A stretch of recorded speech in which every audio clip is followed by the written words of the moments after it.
Okay. Does anyone want to propose some code? All right, I'll just walk through the results. Oh, wait. Okay, I'll use that code in just a second. Oh, there's more.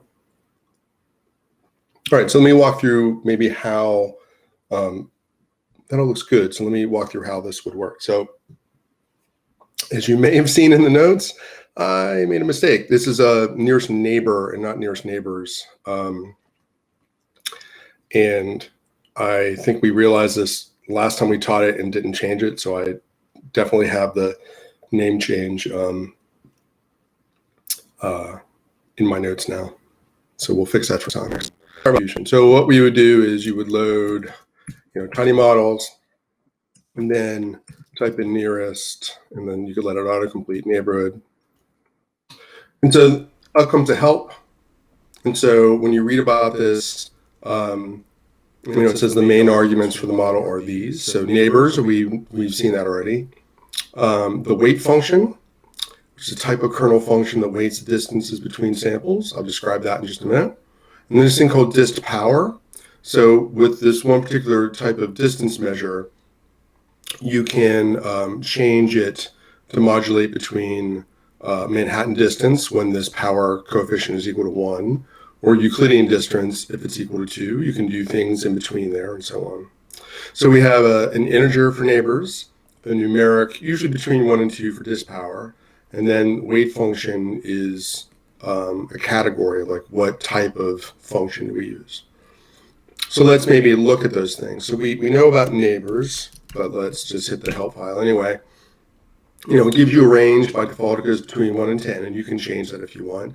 There's no transformation. It just does it regular old integer units, and so on. The next one was called weight function, if I spell it right. And then when you look at that, it says kernel functions for distance weighting. It doesn't really tell you a whole lot, but let's just run it and see what it gives us. So for a non-numeric parameter, what it says is there's 10 possible values, and it gives you a list of them.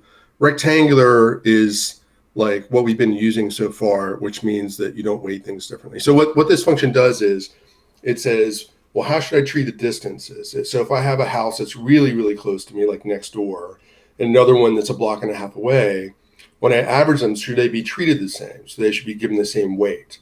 And so what a lot of these distance functions do, and I have a plot of this in the notes, is some of them might weight something that's far away much, much less than it would weight a property next to you. So for example, the triangular, what it does is the weight and the mean, like the emphasis that data point has, is inversely proportional to its distance. So it's like a one-to-one thing. As it linearly decreases, the effect on the mean linearly decreases as the distance gets further along. And there's a bunch of functions that do that. So so this is again a non-numeric one, and then dist power. So if I maybe look that one up, it has a range between 1 and 2, and so on. All right, so then the question was, let's generate some grids. So, what we talked about earlier was creating a set of them. So let's do that. Let's do k and set. And then, like we did before, we do parameters. And then just give it the functions. So we can say we're going to make it a function of neighbors, the weight function, and dist power. So what we have now is we've said these three things are in a group together. If you want to give them different names, like if you prefer K for K nearest neighbors, you could say K is equal to this, and then K is used instead. I'll just use the regular names. So let me go back and reset that because it's a little more straightforward. And then if you want to make a space filling design, then you could use the so space filling design. You could use the grid underbar max entropy and just give it the set and tell it how many to use. So, you can generate 10 combinations. Size equals 10, and it generates them. So here's 10. It's not a random sample, but it's set up to where, these are going to try to go across the range of possible values. You can, we could update, let's say we want to use more than 10 neighbors. We could also, here, let me put this in Scratch.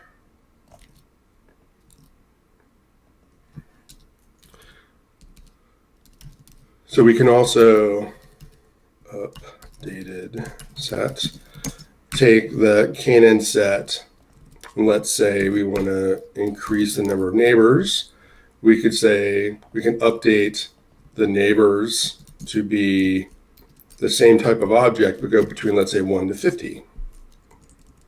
And then, and that gets changed. So for example, if we were to regenerate,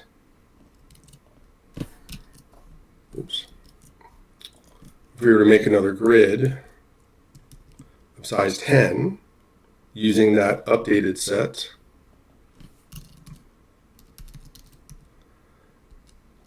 then when we print that out, now we can go up to 29 and 40 and so on.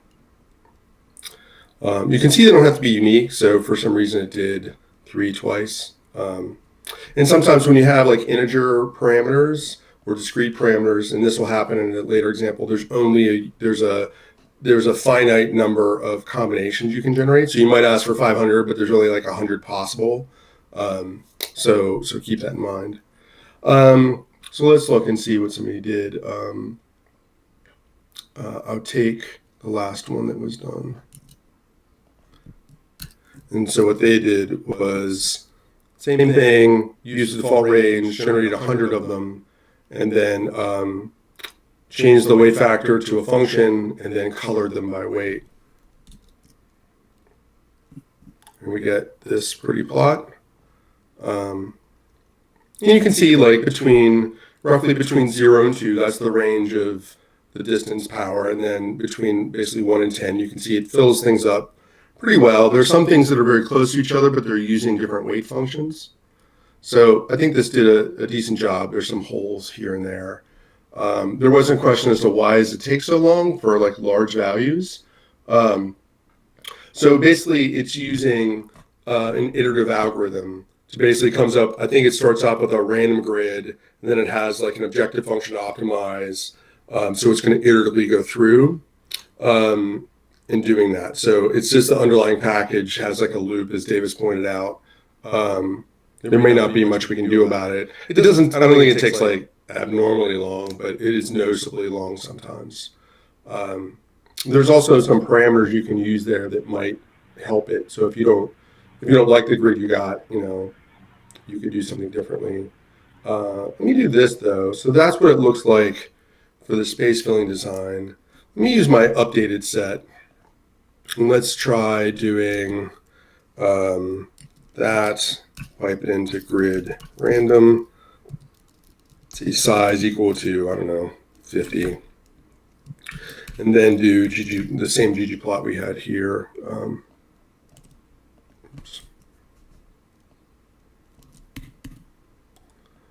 So I wonder, like, with the expanded range, would we notice a difference between the space filling design and the, let me set this, oops.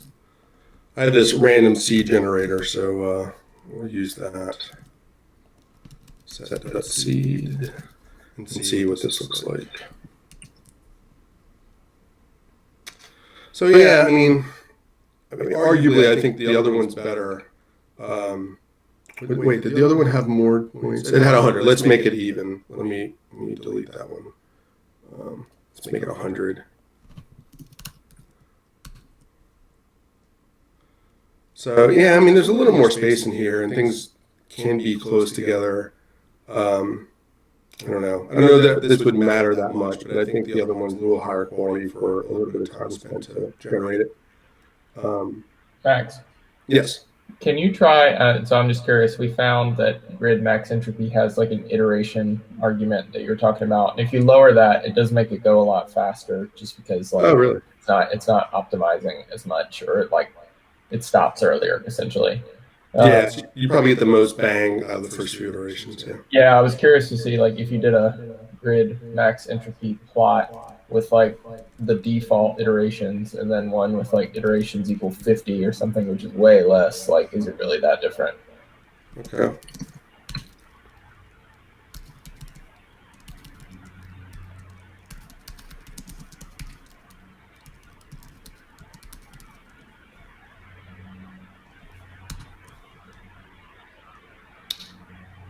All right, so let's do that, and then that's weird. I don't know Is why it just iter? it's ITER, yeah. I don't know why it's like 5. Why not? See how bad it could be, right? So better or worse? I'm training to be optometrist, right? Better, worse? Yeah. Let me try 20. The default is 1,000, so I mean, it's very different. Right.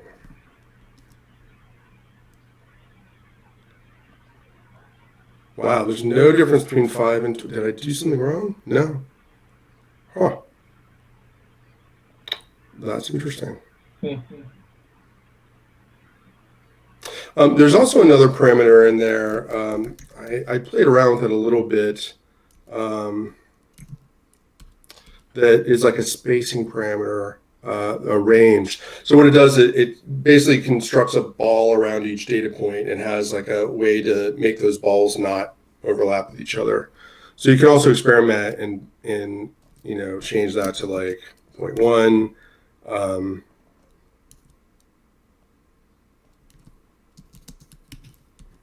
Run that and see if that looks really weird. Actually, that seems like it kind of fixed whatever. Oh, I changed iter to. Let me iter 20 and do it again. So yeah, I think since I made it smaller, they're more likely to, since the sphere around them is smaller, they're more likely to overlap. But if I change it to be like, I don't know, 0.9, yeah. So anyway, so this is an option. I'll ask, am I going too fast? So give me some feedback as to whether like this is all I'm blowing by or not.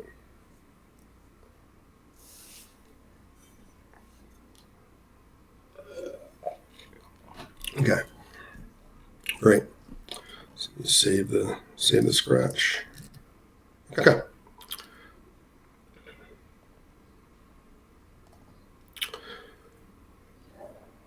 So back to that the weighting function. So here's some examples. Rectangular. So on the x-axis here's the distance, and the y-axis here's the relative weight inside of the mean function. And so if you do the regular old rectangular, it means it doesn't matter what the distance is, everything counts the same. And then I mentioned triangular, it's like linear, where linearly as you go further away from what you're trying to predict, the influence in the mean decreases. You can have something like this that's really intolerant of far away points. So if you move a little bit away from where you're going, like it's like, yeah, you don't count so much. And then something like cosine, which is a little bit of the opposite, where it says, yeah, I'll be a little bit forgiving about the distance since it's, I can never remember concave and convex. You think I would remember, but it's bowing up a little bit compared to inverse. And this can matter sometimes. It's definitely easy to optimize. So I find that I optimize this more than the distance power value. So, yeah. So if we wanted to actually tune these things, how would we do it? So here's like a new feature that you haven't probably seen yet. So instead of saying 5 neighbors, what we can do is we can put like a little placeholder in here that just says tune. And if you look at what people sometimes like, what does this tune function do? It actually doesn't do anything. it just gives you an expression back that is, it's actually a call, but it's like a unevaluated number. It's like a placeholder, basically. And so when you give it that value, like you can't fit the model right now because you don't know what the neighbor should be. You don't know what the weight function should be. But what you're doing is you're sort of marking these or tagging these for optimization. So when we go to run the functions that we're going to use to optimize these things, what we'll do is we'll say like tune means that this is something I want to optimize, and the tuning functions will recognize that, and it will it'll act accordingly. So anything that you want to optimize, you would tag with these things. And so we're just going to optimize neighbors and the weight function for now. So we'll create a new parsnip object, just like we did before. And then you remember before how when we wanted to get the parameters manually, like when we said we're going to use mtry and trees or penalty and mixture, we gave them to this parameters. You could also use that parameters function to extract which ones that you've said that you wanted to tune. So if you run this on a parsnip model, you can also optimize things in recipes. So there might be, like this we'll show a little bit later, like you might optimize the number of degrees of freedom in a spline. You can add tune to that. And if you ran parameters on that recipe, it will give you those values out. So so what we do is when we want to optimize them, and we're not going to be per mapping or anything like before, we just label it with tune.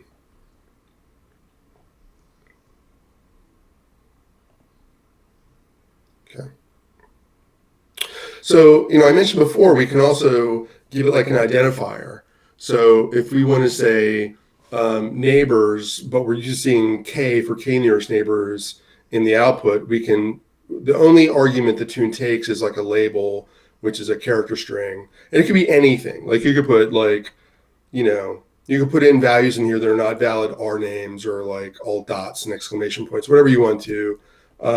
It just tracks it using a character string. And so if you do that, and we did that here twice, one weights and then k, you can see this ID value changes. The parameter type doesn't change because it's still a neighbors object and still a weight function object. But you can identify them differently. So what happens is you might have some things that you want to optimize that have the same argument name. So as an example, there's a type of imputation method called k nearest neighbors imputation. So if you happen to be fitting a k nearest neighbor regression model, but you also want to impute with k nearest neighbors, which is a valid thing to do, you have two arguments named neighbors, and you need to be able to tell one from the other.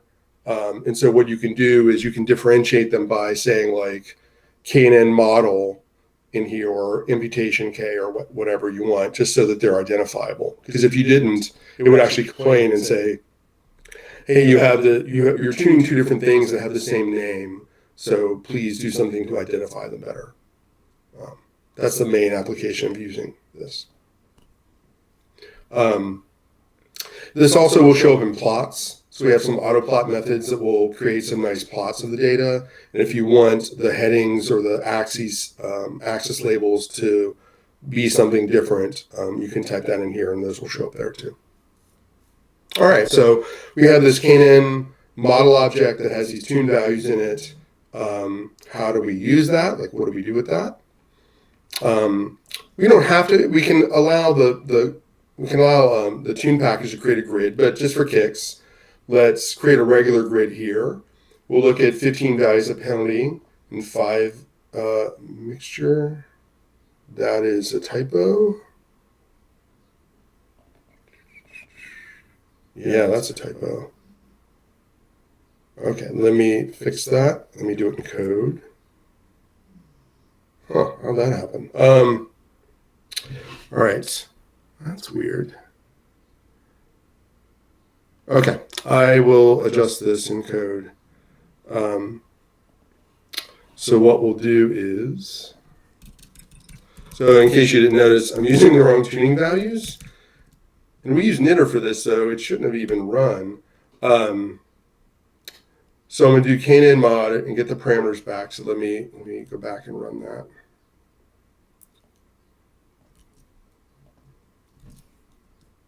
So I'm going to create that. You put a note on here, fixes slide 42. So we have neighbors and wait function. So I'll do, let's say 10 values of neighbors and 5 values of the wait function. It looks like the rest of the slides are right. It's just that one, I think. Oh, really? Yeah. Let me get what we actually did.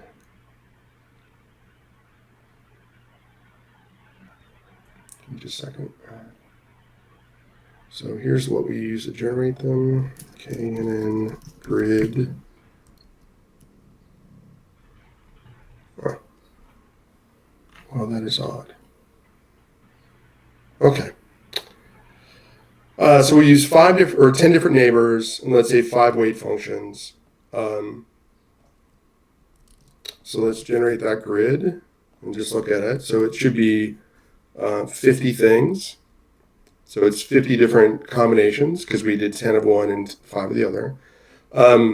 It takes the first 5 values, so we can adjust the values if we want different weight functions, but it's only going to evaluate 5 of like I forget how many, there's like almost 10 of them that are available.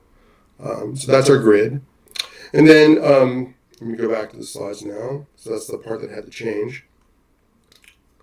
And so what we can do is, instead of fit resamples, all the tuning functions say, oh, this is not right either. Wow, okay. I need to fix these slides. All the functions that do tuning start with tune underbar. So tune underbar grid does grid search. And so, yeah, actually, hold on. Let me just make some. Okay, so we're going to use the recipe we had yesterday. So I'll dig that up in a second. So we can give it, instead of giving it a workflow, we can give it a person, a model object, and a recipe. There's nothing to tune in the recipe right now. And then give it our resamples and grid. And then the control parameter will print out, controls whether you print out anything or not when we run. So let me go back and get the aims recipe.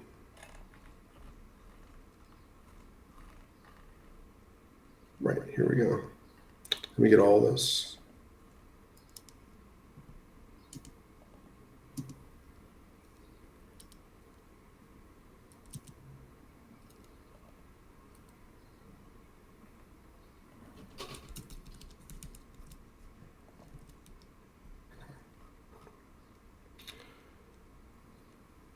So I'm going to take all the features that are in here. Remember, I created dummy variables and then created some splines for longitude and latitude. I don't really need the splines for this. I'll update these notes tonight to fix them, and then go over what the changes were tomorrow, because this is not, I don't think, what we intended to run. But we can run it, so we'll do that. And so let's run this. So I turn verbose on, so it's going to print out some things as we go. And so we'll watch. Oh, I didn't create the splits. Oh, there it is. That's the next line.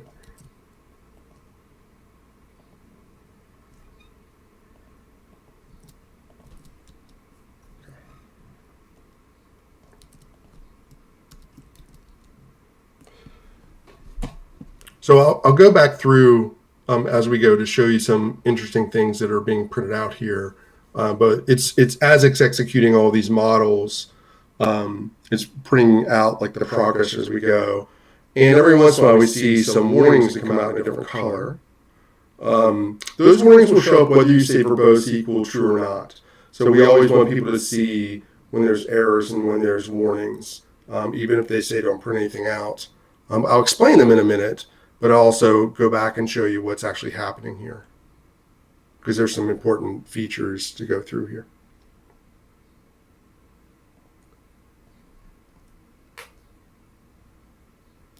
So we get to the last of the folds, and it ends up fitting all the models. So what is interesting about this, let me go back up the top here for the first fold. You see where it starts, it says for fold 1, it says recipe, and then it says like a check mark recipe. What it's doing is it starts fold 1, it has the analysis data that it needs, and it executes the recipe that we gave it for that particular version of the data in tenfold. And then what it'll do is it has another loop that will loop through all the models using that recipe and fit all the tuning parameter combinations and evaluate them. So that's what the next phase is. Given the recipe we have for fold 1, it says fitting model 1 through 5, 2 through 5, all the way to 5 through 5. Now, there should be something here that is unexpected, on purpose unexpected. Does anybody know what that is?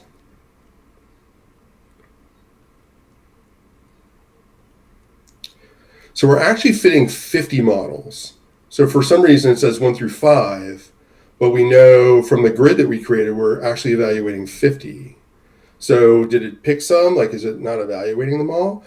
And so here's a thing that we do is, it turns out that for a given weight function, you don't have to fit all the different neighbors. In fact, K&N we know doesn't do any fitting at all.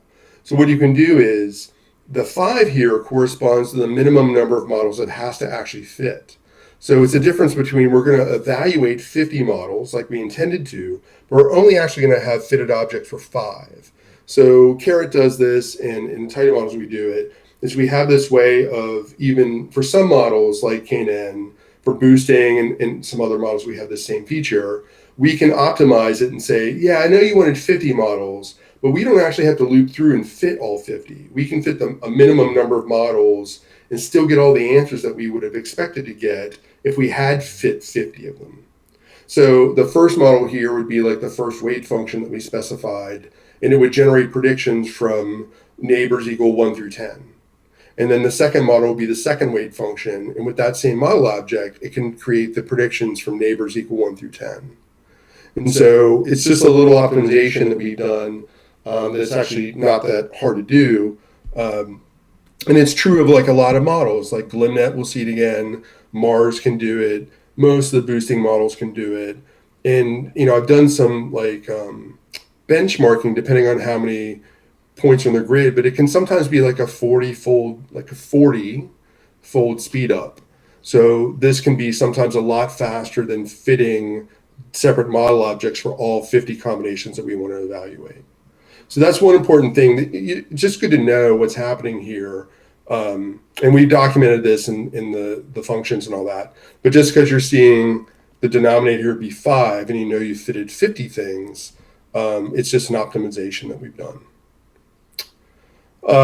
Then there were some warnings.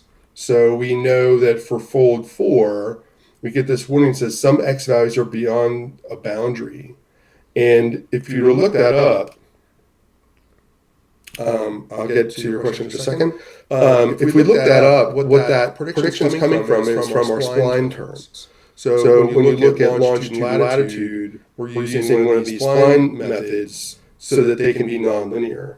And the thing about spline methods is, if your data goes from point A to point B, like longitude goes from here to here, and you predict a point outside of that, spline functions to be incredibly variable outside of the range of the data. And in this case, what it's saying is the spline package, what it will do is it will give you a warning when you're making a prediction using a spline that is outside of the range that define the spline. It's not the end of the world. If the prediction is really bad, it will show up in the model fitting statistics. But you may remember, let me open it up, but you may remember in part 1, we had that plot of the Ames data. Remember these points out here that I mentioned? And I think there's like another one around here. What's happening is you're getting those warnings for the resamples where this is a data point that's held out and being predicted. So it's generating splines based on all the data to the left of this. And when it goes to make predictions on this, it's basically saying, hey, you're extrapolating. You should know that. And so that's what this particular warning is. And the nice thing is you can connect it You can connect it to a fold, so if you need to investigate it a little bit, you can do that. And so it's unlike Caret, where it just at the end says, there were 10 warnings, and it doesn't allow you to figure out where those warnings were from. So, yeah, so those are the main things to point out. The nice thing about the logging is it gives you a good sense of how fast things are going. So if you sometimes fit a model, you can't tell if it's going to take like 10 minutes or like an hour. And so turning on verbose equal true sometimes will really be a big help, because if 10 minutes go by and it hasn't really like done any logging, then you'd be like, this might take a while. All right, so to the question, what's the criteria for excluding combination of values in tuning fits? Well, we're not excluding. So what we're doing is we're not excluding the combinations, at least. We're just minimizing the number of model fits. It's very model dependent. I'm actually writing up some documentation as we write the book we're writing on all this stuff. We're realizing maybe where the documentation's not all that spectacular. I don't think it's documented in nearest neighbor, or maybe it is. Let me look.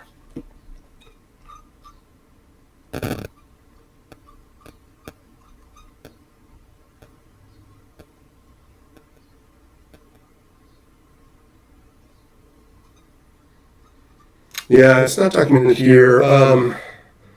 The way you would figure it out, and I'm going to have we're going to put some, I already thought about having some things in documentation that say, for this model, we optimize the number of fit objects during tuning.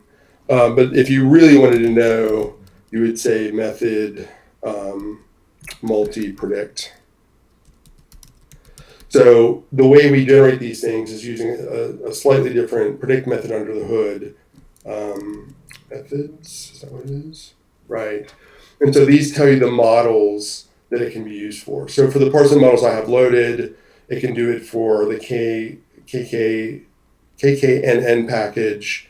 This is GlimNet. This is the Mars package we'll use, and so on, in C5.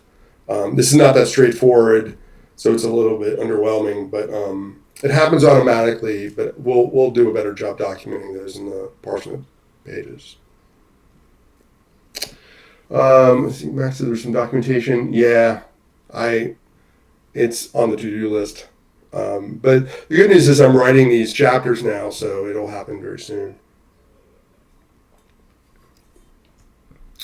Can tune be dispatched to run in parallel? Yes, we will show you how to do that in upcoming slides.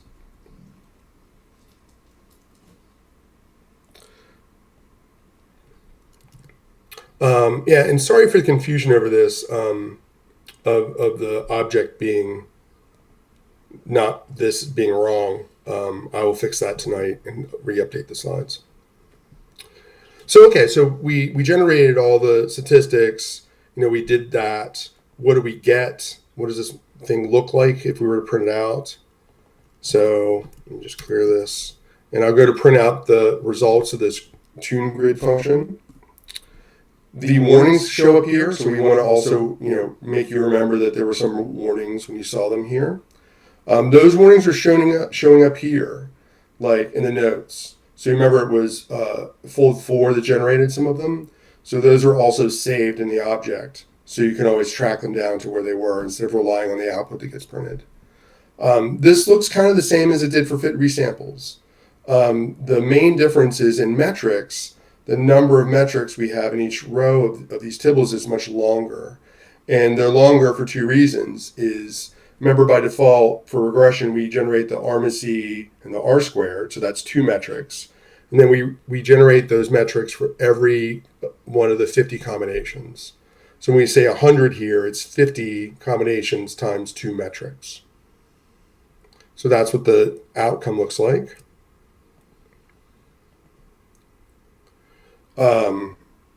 All right, this is some of the things I've already discussed.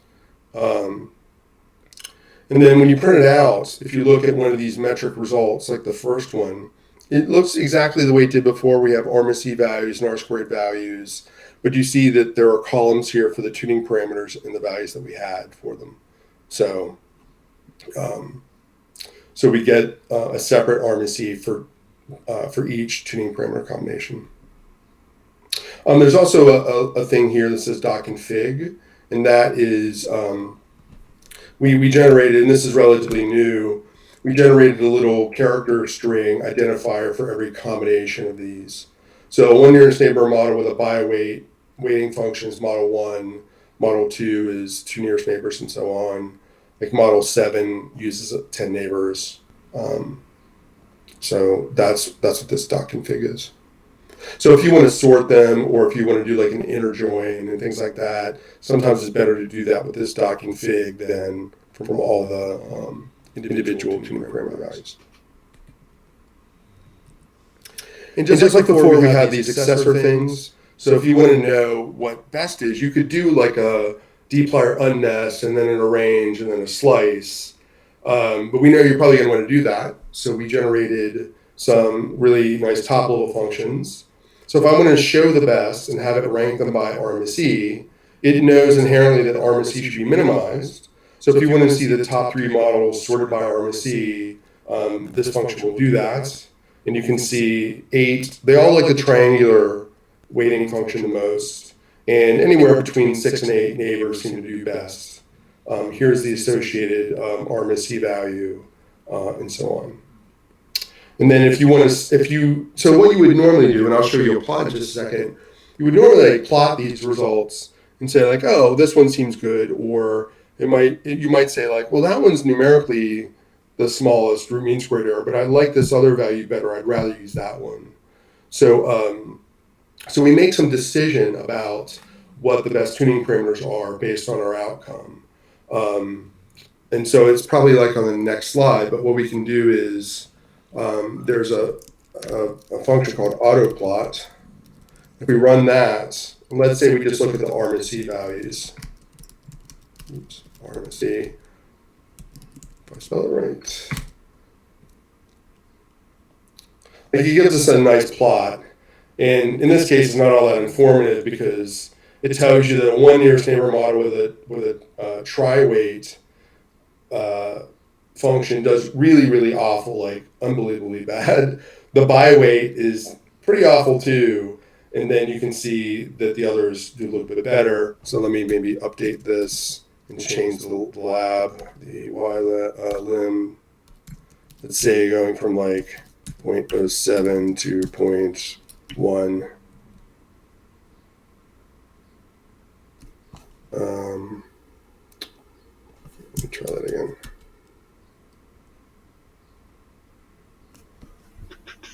Let me clear everything out.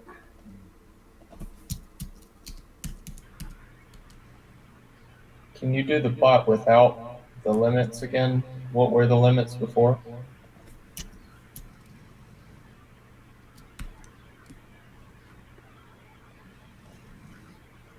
Huh. Yeah, this should be a good range. That should work. There you go. What? Right. So if you want to look and see like in a little more detail, you can see that the triangular here is bluish, and you can see there's a bunch of values we could use. So it's, the numerically optimal is, I think, 8. 7 is about the same, and you could have used whatever kernel this is, I don't even know how to pronounce that, that kernel instead. So, what we would normally do is we might look at these parameter ranges and say like, this one is optimal, but I kind of prefer this one. Or sometimes the best is like sitting on a cliff where if like you go a little bit further, performance just like dies. So you might want to back off the cliff a little bit. So hold on, we need to extract the dog again. Hold on. She's not even awake. Come on, wake up. Sorry. Come on. Come on, you go for a walk? You have a piece of chicken over there now. It's dehydrated. It's okay. What? Go for a walk. So anyway, so the autoplot can be a good method for going for a walk. Sorry for the disruption. She just woke up. She's like, what's going on? So we can pick what we want, but as we see in the slides here, there's a way to actually select the best. So if we just want to select the best based on performance, what this gives us back is a tibble that has the best results in it. And if we want to update our model function, remember like knn mod, I think it's called, it has these values of tune in them. So if we wanted to fit this model, we couldn't do it because it just has these weird placeholders in it. So what we'd like to have is we'd like to have a method to, insert an 8 here or whatever value we want. But if we just select the best and say, well, now I want to put an 8 back into the model object and triangular in for this, we want to be able to do that so we can fit our final model. And so there turns out is a way to do that. So what we can do is we can save that tibble to its own, object name. And then there's a function called finalize.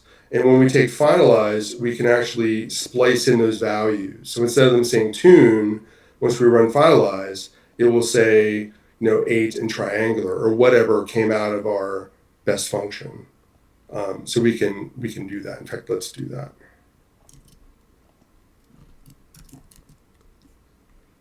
So I have 8 and triangular. If I want to do something different, I could say tibble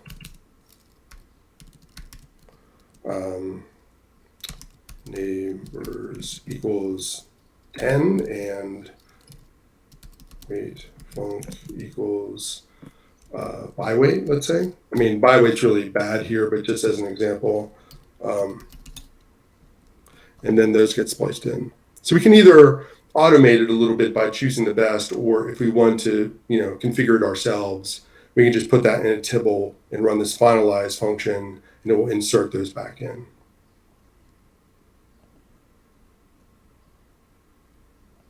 So there was a question between the last session and today that I think this answers. Let me find it.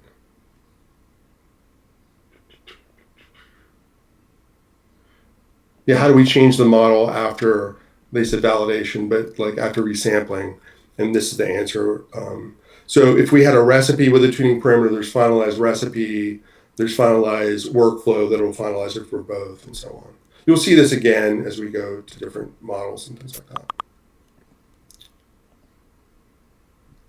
So the important thing to recognize about this is we have tuning parameters and we want to get values of them. And to do that, the ingredients into that tuning process would be a model in a recipe and or recipe description that say, here are the things I want to optimize, right? We can give it a tuning grid. If we didn't, as you'll see in a little bit, Tune can actually make up a grid for you based on what it knows about the data and things like that. So it can make a grid for you. So you need, this model specification. You need to know something about the grid values you want to test. And then the other thing you need is resampling. So you can estimate parameters. And so then once you take those, you can put them into the grid search function. And then the output of that, you can use that to look and see, well, what's good, what's bad values of these parameters. And then you can finalize them so that you have like a complete model specification that you could then refit on the training set and make predictions and so on. So that's the general process. All right, Max, there was one more question in general that I thought would be good for you to answer. Okay, so here's what we'll do is we'll answer that, and then we'll take like let's say a 20-minute break. We'll also need to shift over to the other hop-in session, so we'll do that really quick. Topic: understand how to translate. I'm using training test validation rather than vfold. How will this workflow change? It wouldn't change really at all. So the way the validation set works is, remember when we generated our resamples, we did vfold, and then we said aims train, and that generates an R sample object that has 10 rows in it. Okay, so so this is our like resampling scheme. It's built into this object. If we were to do validation, we just say validation set or validation split, and it gives us a single split back. So it's like resampling, but there's only one iteration. So everything else would work the same. Tune grid, all the other tools that we use like select best, everything would all look the same. The only difference is, for example, when I print out the results of TuneGrid, it's only going to have one row in it because there's only one like resample. So we just treat validation like it's a single iteration of resampling, and it does all the necessary calculations doing that. So in this case, it would do a single holdout of about 550 data points. You can adjust the amount, right? So that's the split it made. You can adjust how much you want to put in, but it treats it the same way it treats everything else. It's just one iteration instead of 10 iterations of resampling. Okay. So we'll pause here. It is about 10 after 8, or I'm sorry, 10 after 8. It's about 10 after 3, 10 after 8 somewhere. We'll come back at 3:30, and when you come back, go into the other session, the 3 p.m. session, and then add any questions to the Slack, and I'll address them when we restart. Okay? All right, we will see you then. All right, so we'll get started again. There were a couple questions. Oh, before the questions, what I did, where Davis figured out what happened. So previously, I used the wrong variable names here. I used penalty and mixture. It turns out that in a way, there's a fortuitous sort of bug in grid regular where it doesn't check to see if the names are correct. So even though it should have failed, it actually created the correct grid based on what the names should have been, which is a surprise. So anyway, so the results and everything, if you'd run that, would have been exactly what they should have been, which is like gratifying because we use knitter to generate all this. Trying to figure out like how that didn't fail. And then in the interim, since it was a really simple change, what I did is I just regenerated the slide so that the wrong value or the wrong code is not there anymore. So this is what the code says, which is exactly what it should have been, and everything looks the way it should. So if you're, for example, using the server, let's see, I'm logged out, so log back in. If you're using the server and you resume your session, if you're just using Git and you know how to use it anyway, you can just, pull the changes down. If you're using the server though, what you would do is we did this the other day, you open up the terminal and you just do git pull. I don't even think you have to do that anymore. I think on the right side under the Git pane, I think you can just hit pull. Ah, there you go. So, yeah. There you go. Okay. So it updated part 4. I also put in the autoplot stuff that I did in code. So I added 2 slides that just had the autoplot results. So you can get those and you should be good. See, so there were questions. Is it common good practice to iterate grid search, start with a wide grid, and then run a smaller grid in the area of best performance parameters? Yes. So, if you had a plot like this and it looked like, K was still going down, like performance was getting better as you reached the limit of what you tested, then yes, you would probably then run another grid search if you wanted to, with a different range of parameters until you get values that you want. So that's not uncommon. If you use like the space filling design, then you sort of get the range of the parameters anyway. But it's still, there are occasions where the defaults that we have are a little bit narrow. If that happens, you could run another grid search and change either change the values manually or adjust the grid parameter objects to have a wider range. So yeah. And then there was a question about like us sharing the RMD files. So what I did was, because a lot of people say like, how do you generate these files? Because they are pretty nice. We don't usually want to support like the actual course notes. But what I did is I updated the repo with the part 1 markdown file. So if you want to figure out like, well, how did he do all that? A lot of this is from Allison Hill, did a lot of work, especially on the CSS side, to get these slides working.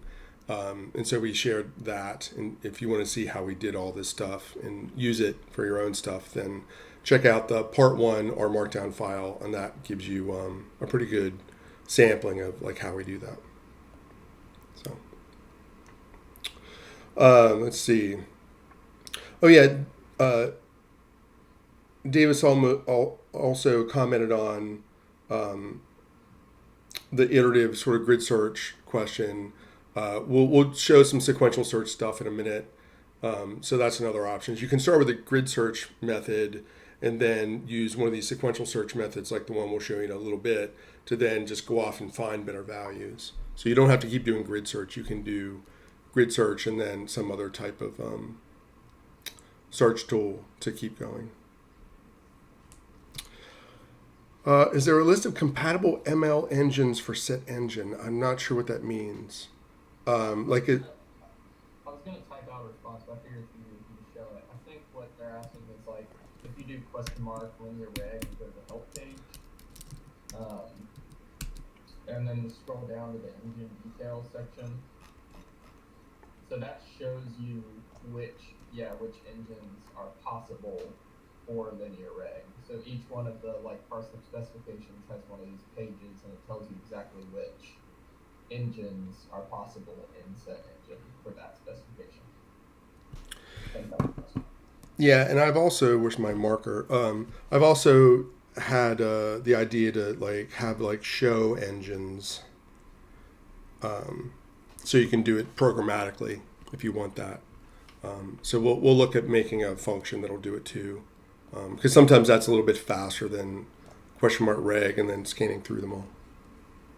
Isn't it on the website somewhere too? Or am I wrong? No. So if you go to tidymodels.org,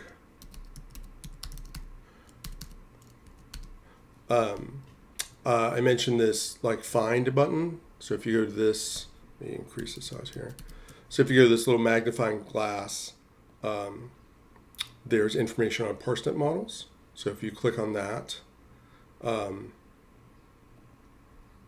it gives you a list, and it shows the engines that are available here also. So.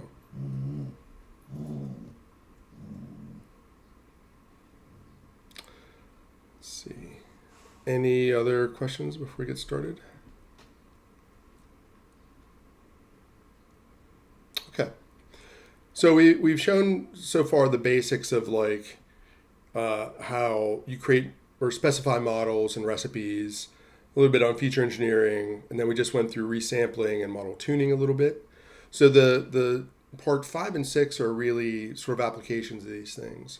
So what part 5 is we're going to take a data set, another regression data set, and explore some different models and show how they would be used for that data set. And then part 6 is the same thing with a classification data set. So, we don't expect you to leave this class knowing everything there is to know about all the models that you could fit with tidymodels. But, we want you to be able to go between models pretty seamlessly. So the next section in part 5 is, let me open the part 5 notes, is, a selection of some regression models and how they work. And we'll also use that as a way to demonstrate some more tidymodels features. So go ahead and open up part 5.html and we'll get started on that.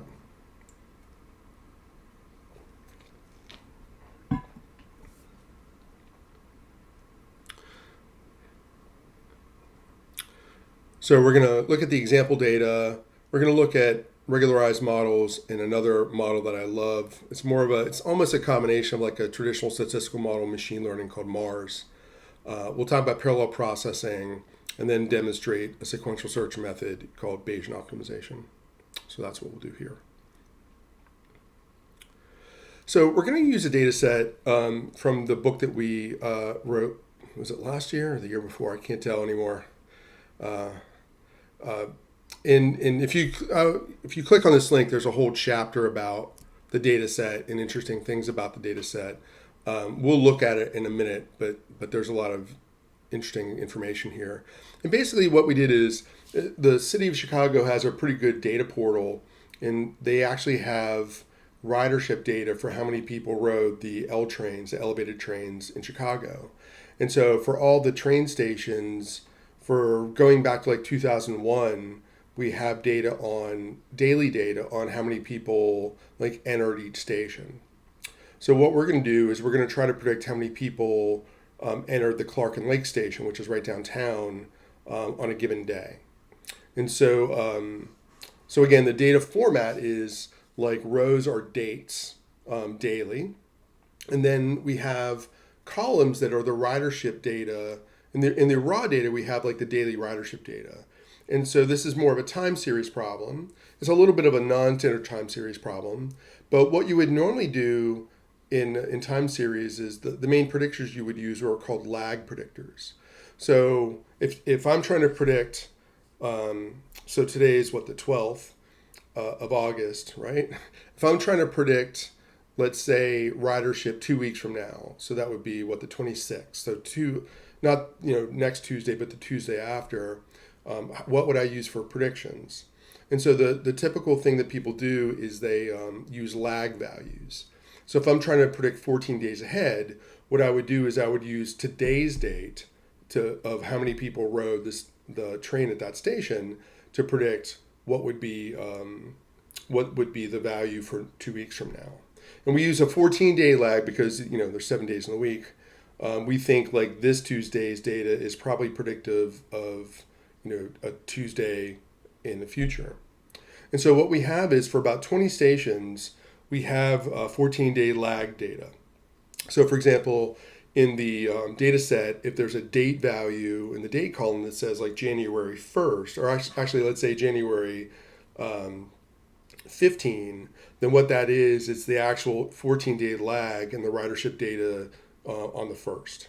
Okay, so the outcome data we have is in a column called ridership, and that is the ridership at that day. But all the other station names that are there are the 14-day lag data, which is a pretty common way of doing prediction for time series. As we worked with this data, we thought of like, well, geez, what would you use to predict? Clark and Lake is right downtown, so like what would be interesting predictors? We thought the weather might have something to do with it, so we got 14-day lag data on the weather. So there's things like, wind gust data and the temperature and humidity. There's that. There's also, sports teams in Chicago who play like Soldier Field and things like that. So we also got the home and away schedule. And so, you would theoretically think that if there was a game downtown, people would be running the train in, and ridership may change based on that. Those are the main predictors, and then we also have the date field, which we'll talk about in more detail in a minute, what we can do with the date. It's in the model data package, and the model data package is automatically loaded when you load tidymodels. And so to look at the details about the data, you would hit Chicago. And so visually, here's the data. So this is a little leaflet map. Clark and Lake is here, so let me like really zoom in so you can see where it's at. So a little bit too much. So here's where Clark and Lake Station is. Here's Millennium Park, the river. So it's right downtown. It's not in the old school loop, I don't think, but it's right downtown. These things are colored by their lines. So Washington Station's on the blue line, the brown line, Washington and Wells. So they're kind of colored by the line, like, for example, the green line and so on. Some of them are on multiple lines, so I just took the first line to color them. What else about this data set? There's some actually pretty interesting things in the data set. I think the things that I would alert you to before you look at it is, there are two stations for airports. So O'Hare is on the blue line, and there's a station for O'Hare, and then Midway is down here. So there's another airport in Chicago. So you would think that those might have data that are interesting. So anyway, Clark and Lake is right downtown. So as you might expect from before, we're going to do another hands-on where you're going to just look at the data for 10 minutes, and then we'll come back and then get suggestions for for different ways or different things about the data set that you might find interesting after you look at it a little bit. So again, you can use like ggplot, or you can just do some like summary tables or whatever you feel comfortable doing. Just take a look at the data. Let me load it real quick. So for example, if I do data Chicago, just to sort of point you a little bit more. If I look at the columns, ridership, the first column is the actual ridership at Clark and Lake on that day. And then the next 20 columns are station data that are lag 14. So you can see Clark and Lake is here, and that is the 14-day lag off of the current data. So we have the same station in here twice. One is the outcome, and one is a predictor that's lagged 14 days. There's things like the minimum temperature that day, the maximum temperature, pressure change. And then there's some things like whether the Blackhawks were home or away, and so on. And then finally, there's a date field in a date format. And so you can see the data goes all the way back to 2001. So yeah, so let's take 10 minutes and do some data exploration, and we'll come back and hopefully you'll have something to suggest to look at. Okay, we're back. Does anybody have anything they would like to recommend data-wise? Okay, try both of these. Well, we will be using the Lubridate package.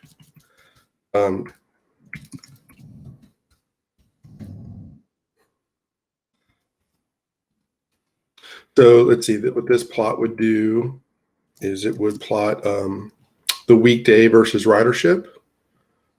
Oh, so it'd plot date versus ridership and color by day of the week. Right, so let's try that, see what we get.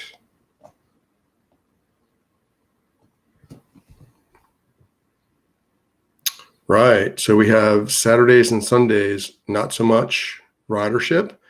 You might notice some of the days, the weekdays, like a Friday and Monday, have values that are actually lower than the weekdays sometimes.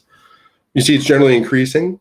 So it seems like at least the weekdays seems to go down a little bit, and then otherwise is increasing. That trend's a little bit different over day of the week. That's good.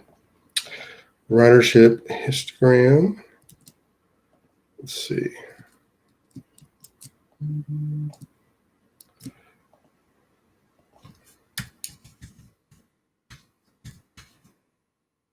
Right, same thing, bimodal, very bimodal, where you have weekends versus weekday. And then this is the, it's just a dplyr summary. Yeah. So sometimes like the weekday is like 4-fold higher than the weekend. That's interesting.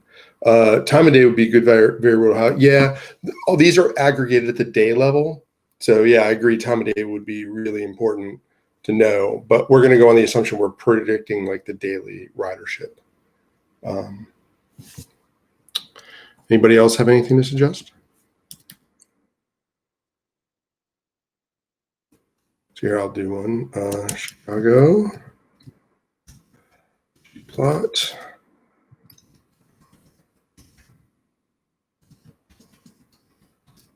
Is there a correlation between the data and its 14-day lag value? Yeah, they look pretty correlated, right? But there's a lot going on the off diagonals, right? So there's a lot of situations where ridership 14 days is up.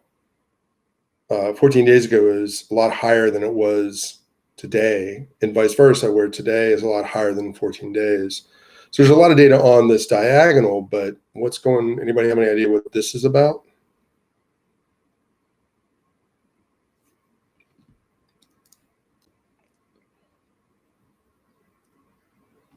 Well, we will find out in a little bit if nobody wants to make a guess.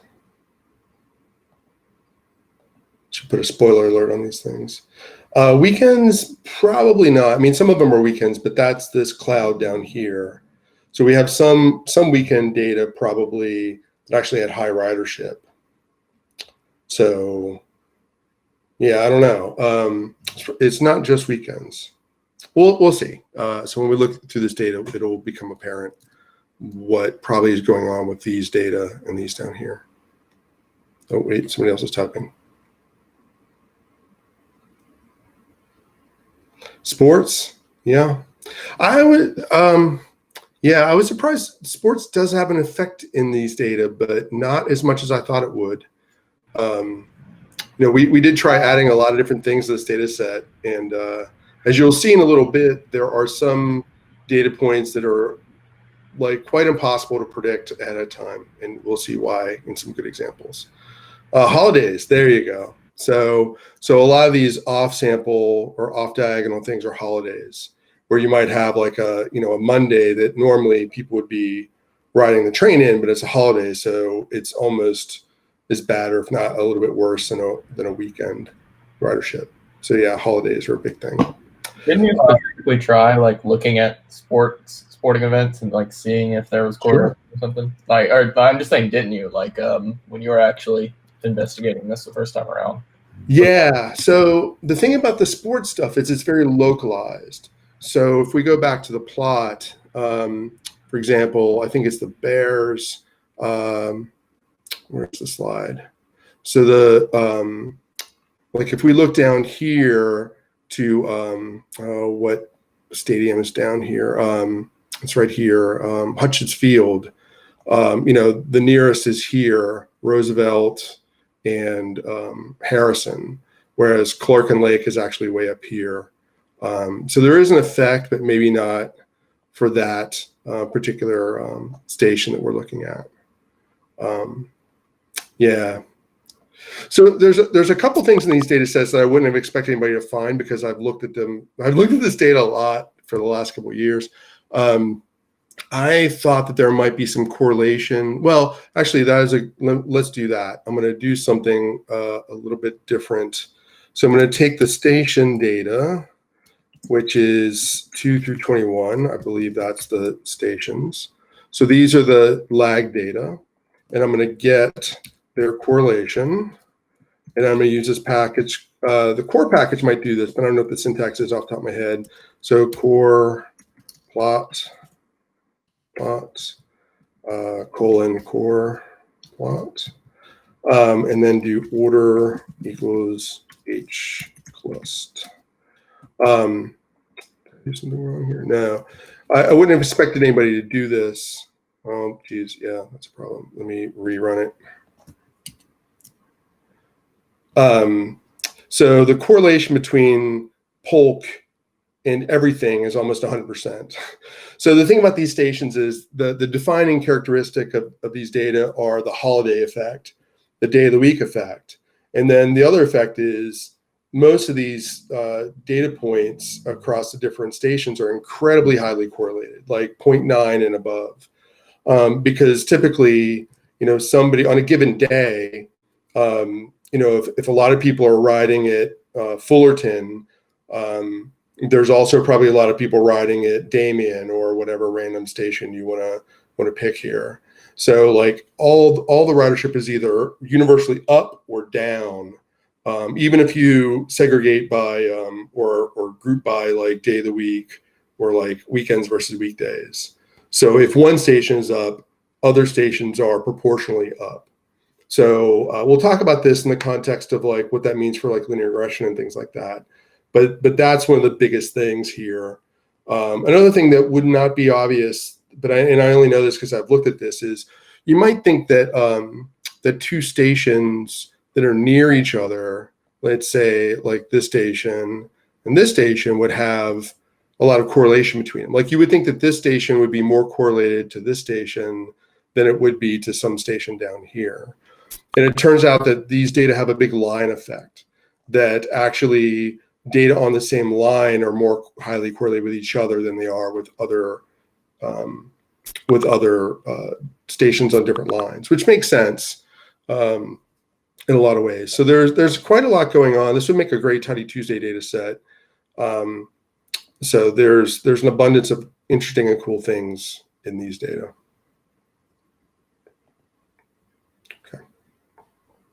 but we did get the majority of the ones. So then there's this like feature encoding and engineering problem, like what do we do? The first question we dealt with when we were looking at this is like, well, we don't want to predict like negative ridership, that would be bad. So should we like log transform this data? It's an interesting question, and I'm not sure that we definitively answered it. We chose not to log the data, and this is why that there's not much skewness here, right? So logging doesn't really help this. So for example, let's just do that.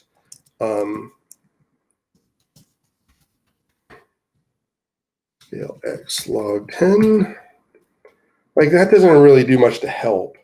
And so we thought that when we did the analysis for all this stuff in the book, we decided to not log the outcome data. We don't really get in the situation where we're predicting like negative ridership at all. But we decided, since there's not really a skewness problem, that we're not going to log the data. So that was like the first data decision, to keep it in ridership. Oh, and the numbers were also in the thousands. I think it's the thousands. Where did I put it?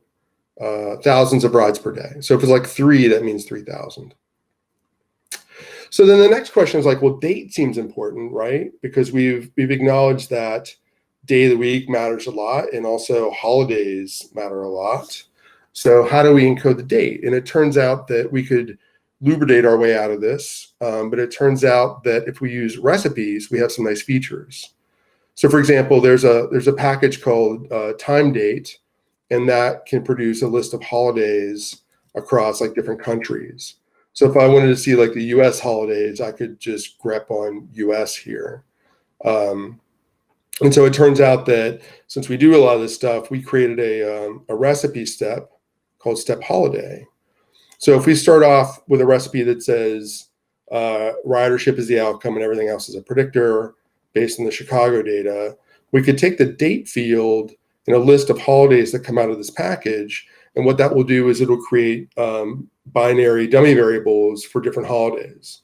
So we'll have like a column that'll be like Christmas or Thanksgiving, that'll be 0 or 1 depending on whether it's a holiday or not. One thing that I don't think we'll do in this analysis, but in the book we found, is if you're really trying to fine tune the holiday results, you might add things like Christmas on a Tuesday or a Wednesday, or the obvious one maybe is day after Thanksgiving is not technically a holiday, but then a lot of people have off for that. So there might be some sort of custom date fields that you might want to add to these data. But this does a good first job at doing that. So this would keep dates in the data set. Like date doesn't go away, but it would make indicators for those holidays. Then we also have this function called step date, which would then generate columns for the week of the year, actually the year, the month being a factor variable, and the day of week. So Lubridate, when it does months and days a week, it makes those ordinal data. I'm kind of vehemently opposed to doing that because of the consequences it has for the model. So we create unordered factors here for day of the week and month. So this would generate a factor that has the day of the week and the month in it, and also a numeric field for year. Nobody really mentioned it, but the scale of these data go quite a long ways. There's like 16 years worth of, 16 years worth of data here. So it's not a massive data set, but it's quite a lot.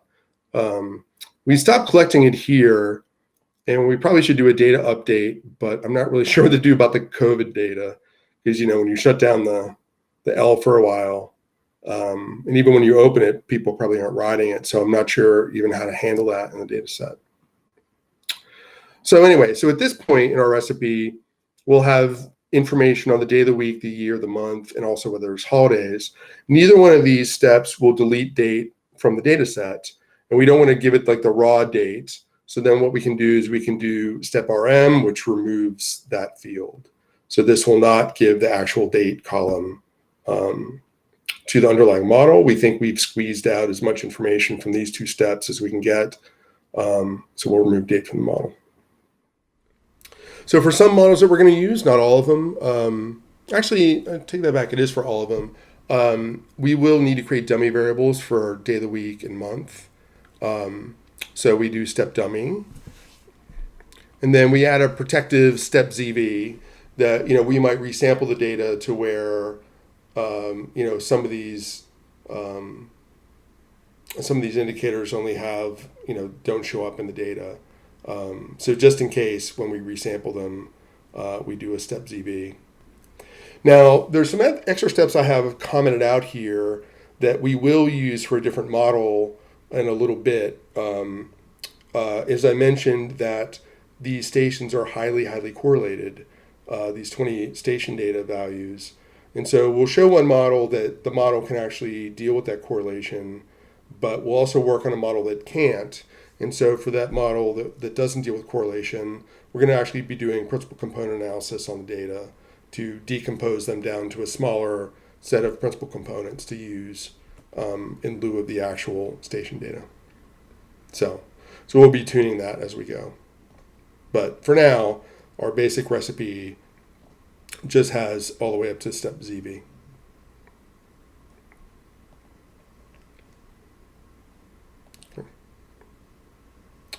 So then resampling. So we're not sure what to do here.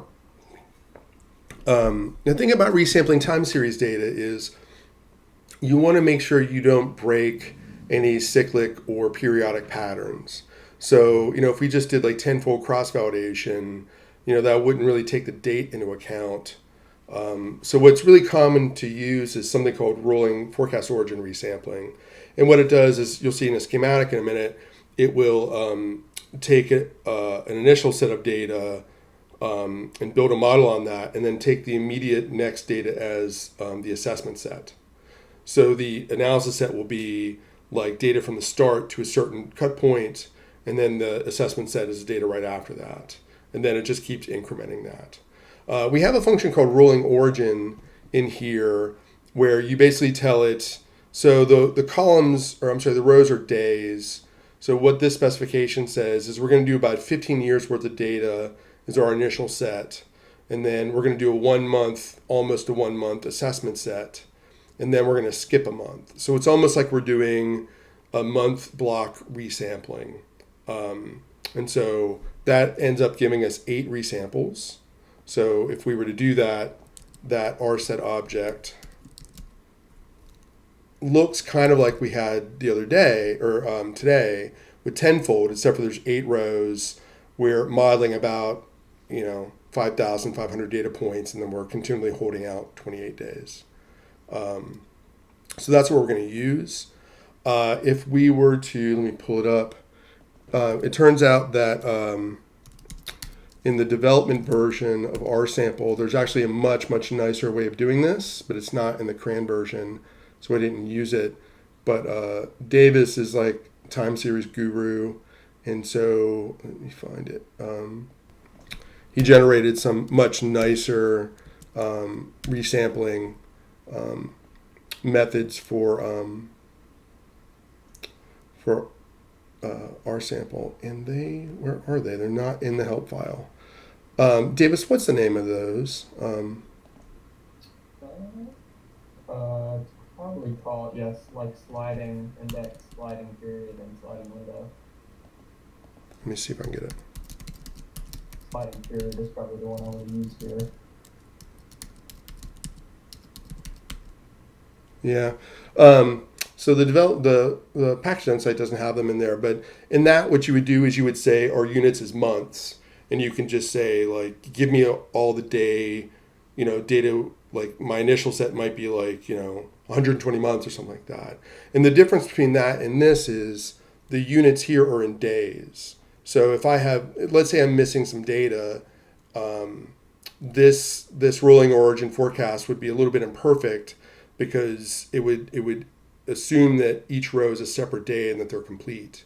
So the nice thing about what Davis has done is that since it filters by day more analytically, if you only have a little bit of data per month, if you sample by month, if you only have a little bit of data in that month, that is what it is. So it doesn't assume that every row is a complete day across the width of things. So like in future, once that's on CRAN and future training materials, we'll probably use that instead. This works fine, but that's a nicer API to do this. If you use time series data, I would really suggest checking those out. So what does this look like? If I plot it, you can see like I had like day number here. So this is 0 here is like January 2001, and all the way over here is like 2016. So like a 5.5 year analysis set, and then we use a month for the down here for the initial assessment set, and then we add this month back to the analysis set, and then increment a month forward. So it's like a moving month window where the set will be predicting is always the latest month, and then that gets sort of lumped back into the analysis set, and then a month gets sheared off the end here. So the size of our analysis set is always going to be the same and very large. The size of our assessment set is always going to be the same, and then it just shifts as we go. So that's a reasonable approach to resampling these data. So, okay. And then if we like zoom in, cut the x-axis a little bit here, you can see it's like a rolling 1 month. So again, like none of our assessment sets overlap with each other. And that is mostly because we use this skip. So by default, what it'll do is it'll increment everything in a 1 day increment. So I will undo this in a minute, but if we were to have not put skip in there, we would end up having like a lot of resamples, like 211. And so that would be like only incrementing 1 day. So you'd have like 27 days of overlap as you go, which I guess if you have computational power, there's worse things to do, but it seems a little bit excessive to me. So we won't do that. How did I make the class in slide 18? Let's see, what is slide 18? Is that the one I just showed? Yeah, so what you can do is, here, I'll pull it out. It's some per magic, I think, if I remember right. I'll put it in the Scratch data. It's not, I don't think it's terribly complicated, but let me just pull it up.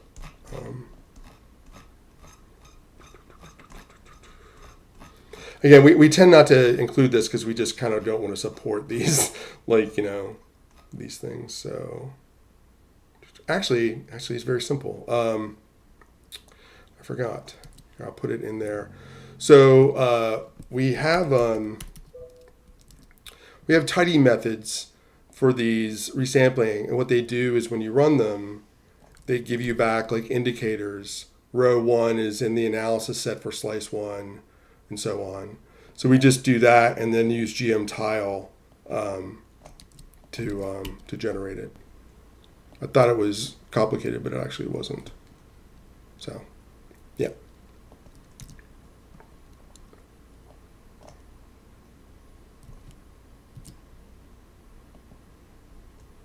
So as we go to tune models and all that, we'll be averaging 8 sets of 28-day look forward sort of predictions. That's how we'll do our resampling here.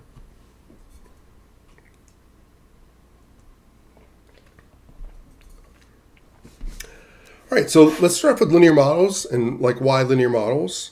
The first thing I would think of is when we look back at, let me find it, this plot. Apart from these off diagonals, these lag are pretty like linearly correlated with the outcome. So, before we get fancy, start with something simple, just like a linear regression type thing to see if that will work well. So it's not terribly machine learning-ish, but, if your data is linear, then maybe start linear and see if that's okay. So what we could do is, we could just do LM. If we didn't do a recipe, we could just, use mostly the station data. We'd miss out on a lot of features that we know are in the data set, so the recipe has a lot of value here. But then there's this problem of like collinearity. So collinearity is the fancy statistics word to say that when you have a lot of correlation between your predictors, that can have like a negative effect on your linear model. So there's certain models like neural networks, linear regression, logistic regression that can be very sensitive to highly correlated predictors. And so what happens is that causes like a large amount of instability in the parameter estimates. So as you'll see in a minute with an example, the standard errors of, like if you have like one predictor in the model, you get reasonable results. But if you add another predictor in the model with it that it's highly correlated with, sometimes the slope estimates can be nonsensical, like the sign might be wrong. And then if you look at their standard errors sort of blow up. So having correlation in the data is problematic for linear regression. Another thing that basic linear regression doesn't do is it doesn't really do any feature selection. So we might end up having like, I don't know, with all the indicators and all that, like 70 predictors maybe. And even though we have a lot of data, we might not need all of those. So one common thing that we typically want to do in machine learning is we want to do some feature selection. And so there's like wrapper methods for doing that. Like you can put it in like a genetic algorithm or something. That's kind of hitting a tack with a sledgehammer. It can be very, very overkill sometimes. And so one solution to that, especially for linear models, is this approach called regularization. And what regularization is, it's sort of like an alternate way to find your slopes and intercepts. So if we use like ordinary LM, what that does is it tries to find the parameter estimates that minimize the sums of squared error. So it's trying to take the errors from that model and find the parameter estimates where the predicted points are as close as possible to the truth by reducing the squared errors. But the problem of collinearity is when you just do that, the parameter estimates could explode. They could have very large values or values that are in the wrong direction.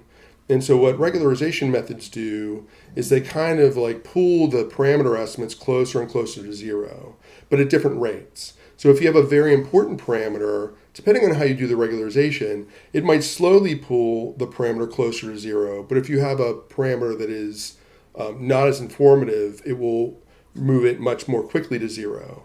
And for some types of regularizations, you'll see in a minute, it will make it actually absolute zero. So you might regularize a model by dragging its parameters to actual zero, like numeric zero, and that would eliminate them from the model. So you do have the option to do like feature selection depending on how you do the regularization. So let's talk about that a little bit. Let's talk about the types. So let's look at the effect first. Here's two predictors, Irving Park and Belmont, that when you look at them, their correlation's like 0.95 something. So if I have a model with Belmont only, the slope for that is about 4.4. Irving Park is about 4.9. And then when I add them both in the model, they both kind of like, technical term is kablooey, right? So one is instead of being 4, it's like less than 1. The other one gets dampened a fair amount. But the important thing to see is like their standard errors explode. They're like 25, 26-fold larger than they would be by themselves. So, so sometimes what you'll find in some data sets is when you add a second predictor in, the slope actually changes. So you might get like a minus 0.1 or minus 1 or something for one of the parameters.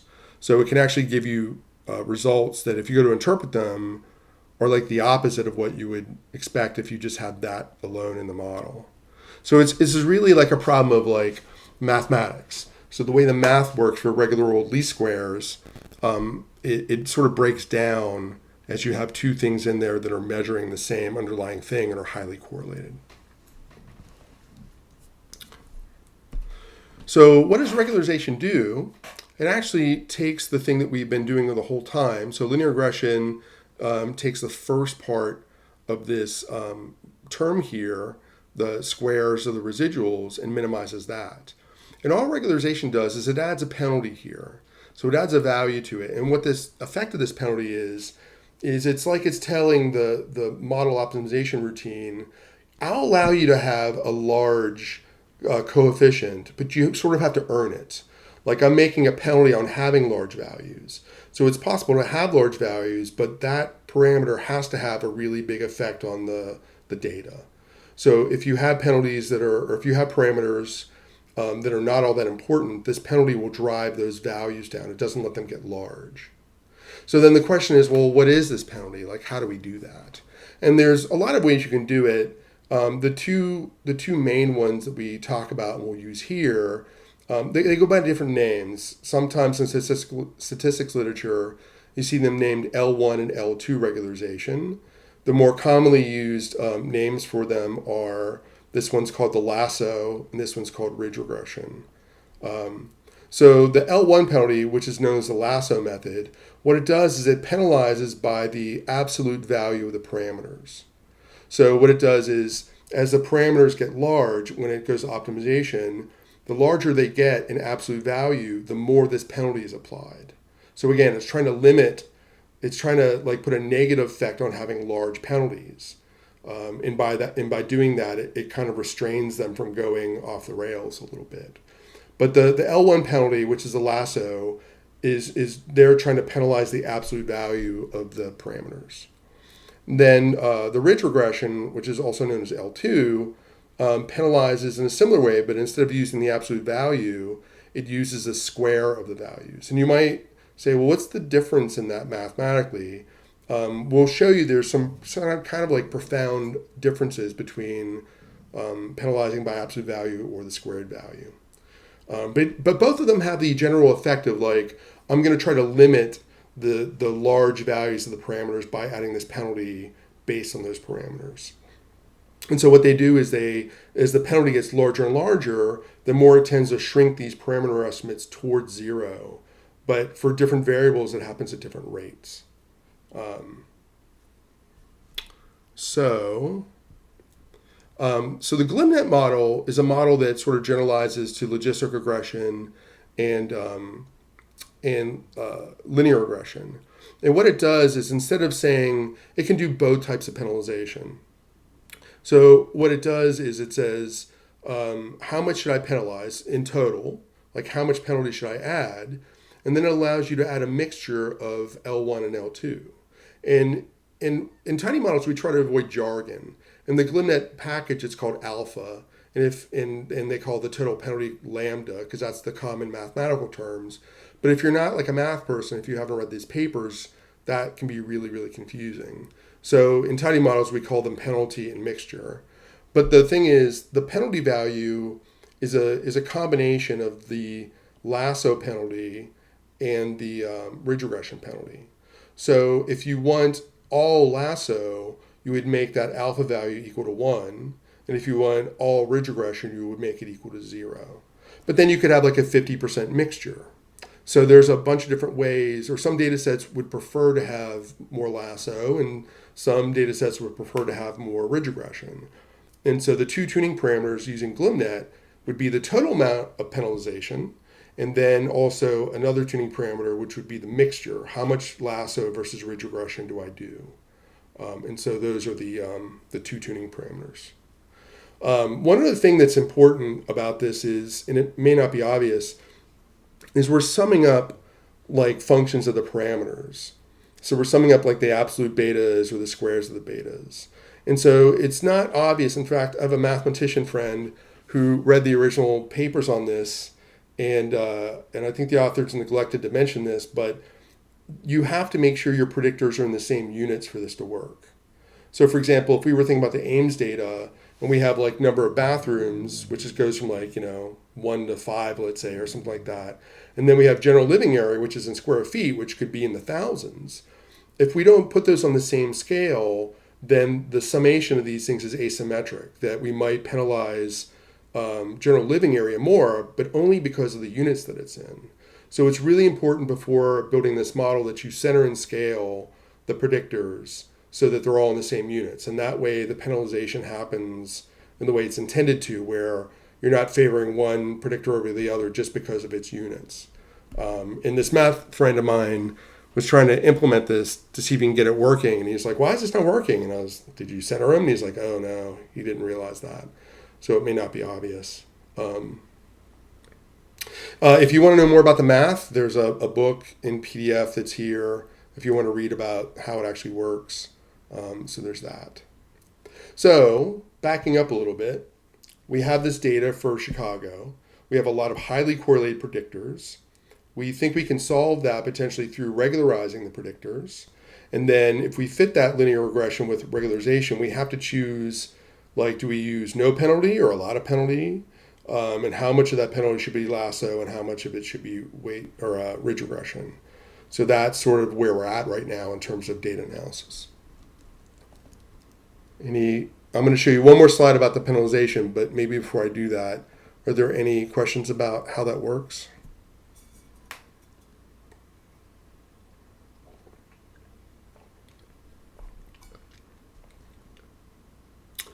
Okay, so what I did was, this is a hard graph to make, but I managed to do it, is I centered and scaled the Belmont and the Irving Park data. So the units here will be a little bit different than on the plot that I'm about to show you. And I show like the effect of penalization. So this animation is going to repeat itself. So I'll walk through it a couple times. So this bluish green line here is if you're doing ridge penalty. So this is the square penalty. And then the red one is the absolute value penalty, which is known as a lasso. So both models with a penalty of 0 start about here, where Irving Park has a slightly more scaled coefficient higher than Belmont. And what happens is, if you look at the ridge method, what ridge regression does is it immediately, like, for some reason, minimizes Irving Park and expands on Belmont, but then it reaches some amount of penalty where then it starts to drive everything closer and closer to 0. So it has this initial phase where it wants to favor Belmont more than Irving Park, but after a certain amount of penalization is reached, it's like, well, they should both go towards 0 now. So in the initial phase, it's making Irving Park smaller, and then when it hits this amount of regularization here, this penalty value, it shrinks them both straight down towards 0. So the important thing to know about ridge regression is the values never quite get to 0. They'll become closer and closer and closer and closer, but they're never absolute 0. Now, if we look at the lasso method, what we see here is with the penalty values, it initially starts shrinking them both towards 0, but it's shrinking Irving Park a lot faster than it's shrinking Belmont. Actually, I got that wrong. It's shrinking Belmont a lot faster than Irving Park. And then you'll see when it gets to a certain amount of penalty down here, Belmont is given a value of actual 0. So it's not used at all in the regression, and only Irving Park is used. And then that value slowly gets closer and closer to 0. So what's happening is these two regularization methods are doing quite different things. Ridge regression will help with the collinearity. That's what it originally was designed for back in, I think it was like the 60s maybe, when the papers first came out. But what the lasso does is the lasso regularizes by making some coefficients equal to 0. So the lasso helps with collinearity, but its main effect is to do feature selection. So it in this particular instance with this model, it finds Belmont to be less important than Irving Park, and its coefficient gets set to 0 more quickly than Irving Park does. So it was less important to the model.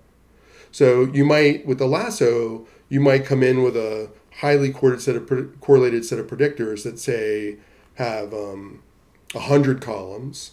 But ridge regression, lasso regression might allow you to fit that model with only 10 predictors instead of 100. So sometimes lasso is very good at eliminating predictors.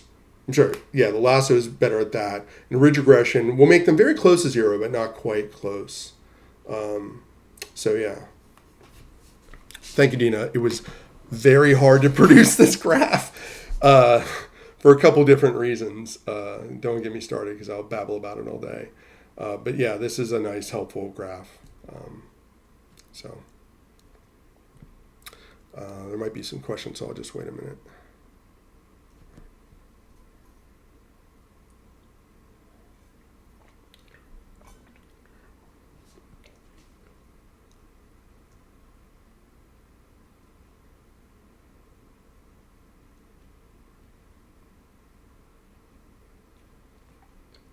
Is there a case when you would want to use lasso for feature selection and then use those features for standard other LM?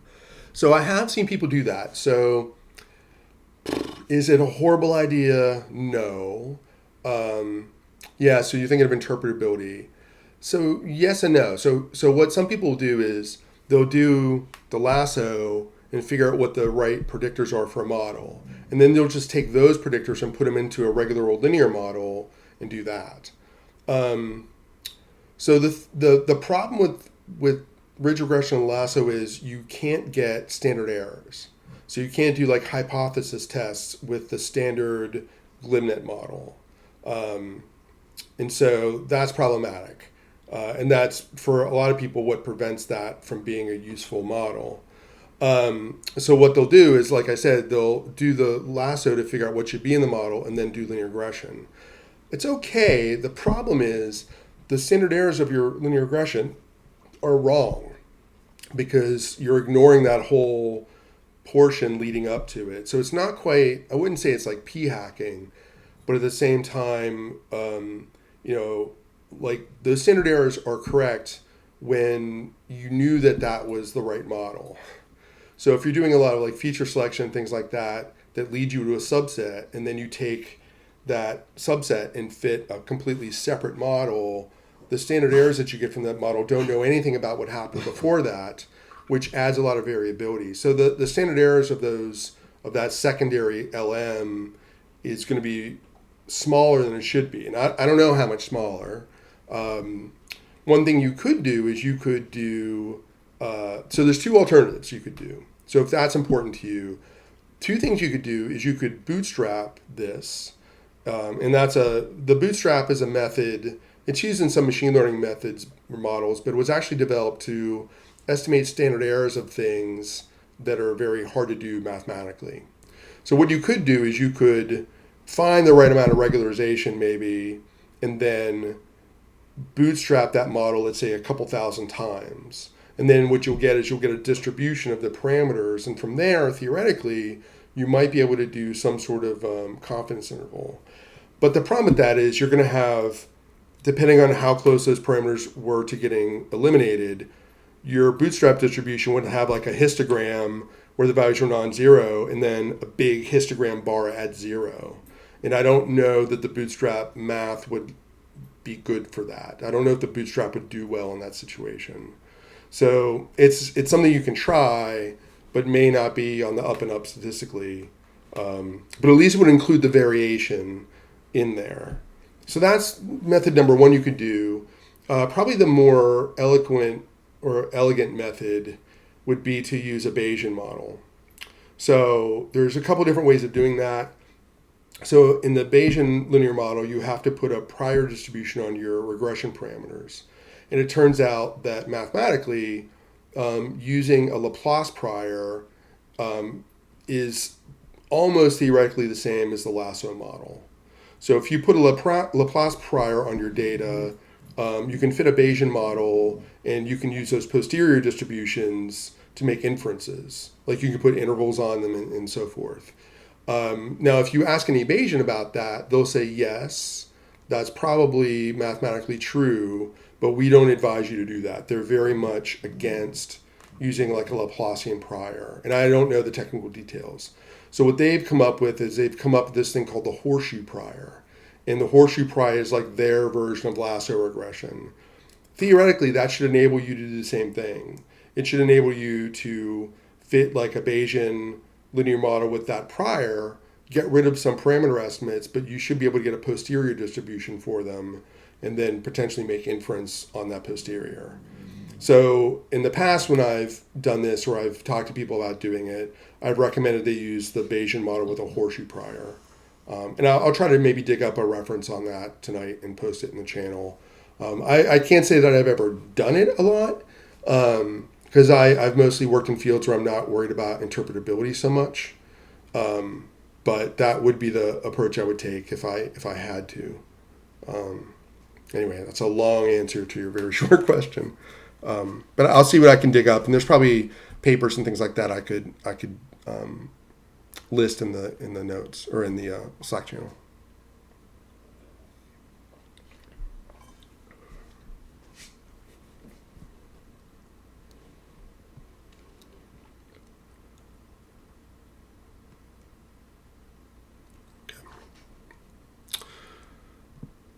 So how are we going to tune here?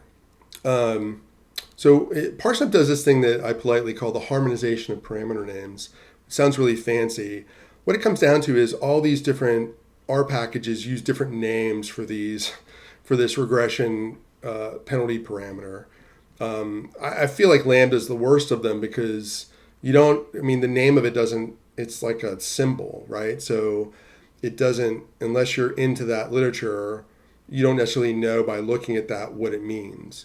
So what we do is we try to standardize on parameter names so that when you go between packages, you don't have to worry about, well, wait, what is it for GlimNet versus Spark versus this or that? What you can do is we make you memorize one more, which is downside, but penalty is the one that you would only have to memorize. So we try to use less jargony names. We also use mixture instead of alpha since it's a mixture between lasso and ridge regression. So again, this model, 2 tuning parameters, penalty and mixture. Penalty tends to be done on the log 10 scale. I've maybe so what's the upper bound on that? I think for most tidymodel stuff, we use 0.1 as an upper bound for what penalty value should be. It's very data set dependent. I would say maybe 5 to 10% of the time a value greater than 1 is the way to go. But the majority of the time, values less than 1 or 0.1 would probably be good. So for the lasso, as we increase penalty, the number of features goes down. So what happens sometimes is if you make penalty too large, it eliminates all your predictors and you only end up using the intercept, which it will never get rid of. And so sometimes if your penalty is too high, you could just eliminate all the predictors. Your optimization probably wouldn't use that value, but if you just try GlimNet with a penalty of 10, you're more than likely to get all of your predictors removed.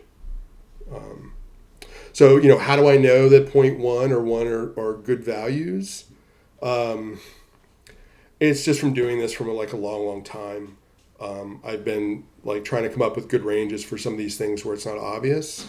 And, again, the majority of the time, 0.1 and lower are better values than above that. So our mixture here refers to completely different than what we would do with mixture modeling. That is correct. So you're not terribly confused. I've co-opted the word mixture for the GlimNet parameter. So there is such a thing called mixture modeling where we have 2 different distributions that we're modeling, and a mixture value is what combination of those. In some ways it's similar because this equation is not too dissimilar from what a mixture model would do. But when I say mixture in the context of tidymodels, we're talking about GlimNet. So if and when we do add mixture models here, we'll have a slightly different name of the parameter, like distribution mixture or something like that. In hindsight, maybe I should have made this proportion lasso or something like that, more specific. But no, I'm not talking about Gaussian mixtures or clustering and things like that. So sorry, that was not very precise of us. Okay. So one thing about this is, I mentioned earlier with the K&N model that we might evaluate 100 models in terms of performance, but we actually might only fit a smaller number of those. Well, GlimNet is another model like that where we might evaluate 100 different combinations, but we only fit a separate model for every value of mixture. So we have to fit a different model when we have mixture equal 0.5 or 0.7, but all the penalty values you will want to evaluate for a mixture value 0.5 are almost free. So once we have a model fit that use mixture equal 0.5, we can predict off of any value of the penalty. And so we get those for nearly free. So when you tune these GlimNet models, a lot of times you can tune over a really large number of penalty values, and then it makes more sense from an efficiency standpoint to do maybe 5 or 6 mixture values. So we call this thing the submodel trick because we can take one object and predict submodels off of it. So even though in this grid that we're going to use, it'll have 100 different values that we'll evaluate, we're only going to fit 5 models per resample. So we have 8 resamples, we'll be evaluating 800 different models during resampling, but we'll only be fitting 5 for each of the resamples. And then another question you might come up with is, why not 0 here for mixture? Why do we use 0.5 as the lowest value? I don't think this is like an error in the equation, but when they come up with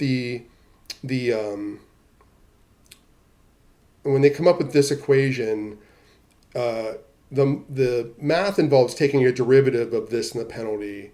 And when you take a derivative of this, since you're not squaring or cubing anything, no constant comes down in front of it. But if you take the derivative of this, the derivative should be 2 times the sum of the betas. And I'm pretty much convinced that when they implemented this, they left off the 2. And so what happens is that for a purely lasso model, the same range of lambdas is not the same as you would want for a ridge regression model. So there's like this asymmetric penalization going on. And you only see it on a pure ridge regression model. So what I want to do is add just a little bit of lasso so I can look at these lambda values and them sort of be apples to apples. I know that's a little bit jargony, technical aspect, but I think the scale of the pure lasso and the pure ridge models, the lambda scale, the penalty scale is different. And so once you combine them, it gets sort of like standardized. So what happens sometimes is if you try a penalty value of like 0.1 on a lasso model, all the coefficients are very close to 0. But if you try a pure lasso model with the same penalty, you don't see that effect. So it's almost like they're on different scales. So rather than explaining that after we fit the model, I'm going to do something that's almost a pure ridge regression model, but it'll have like a little bit of lasso in it, just so we can get some interesting or not interesting, explainable patterns in the data.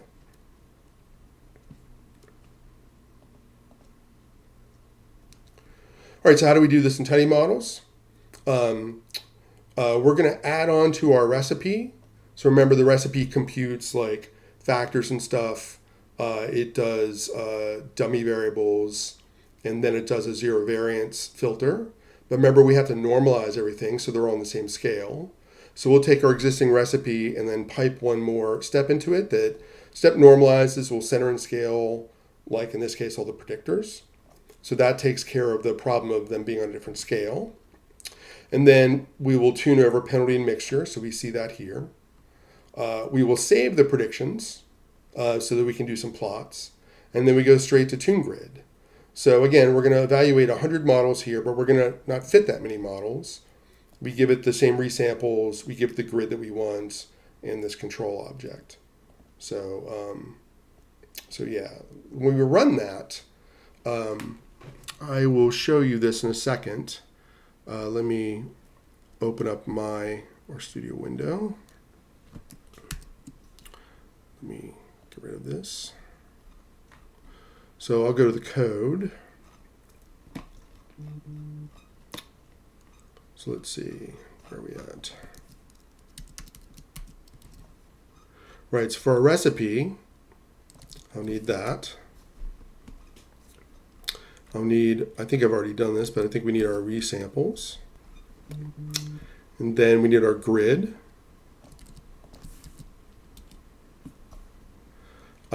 And then here's what I just showed you that has the model definition and the standardization bits. Now, in the control function. So I have everything I needed that I need before running this tune grid bit.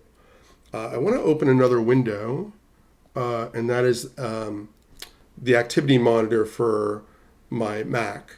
So this will tell you like what processes you're running, and I want to sort by CPU time. So right now my browser, unfortunately, is taking up the majority of my CPU that I'm running here. And then R session here, I believe this is the one that I've been running. So this is the underlying R session that RStudio is using. So when I go to run this, it won't take that long to run. In fact, let's do this. Let's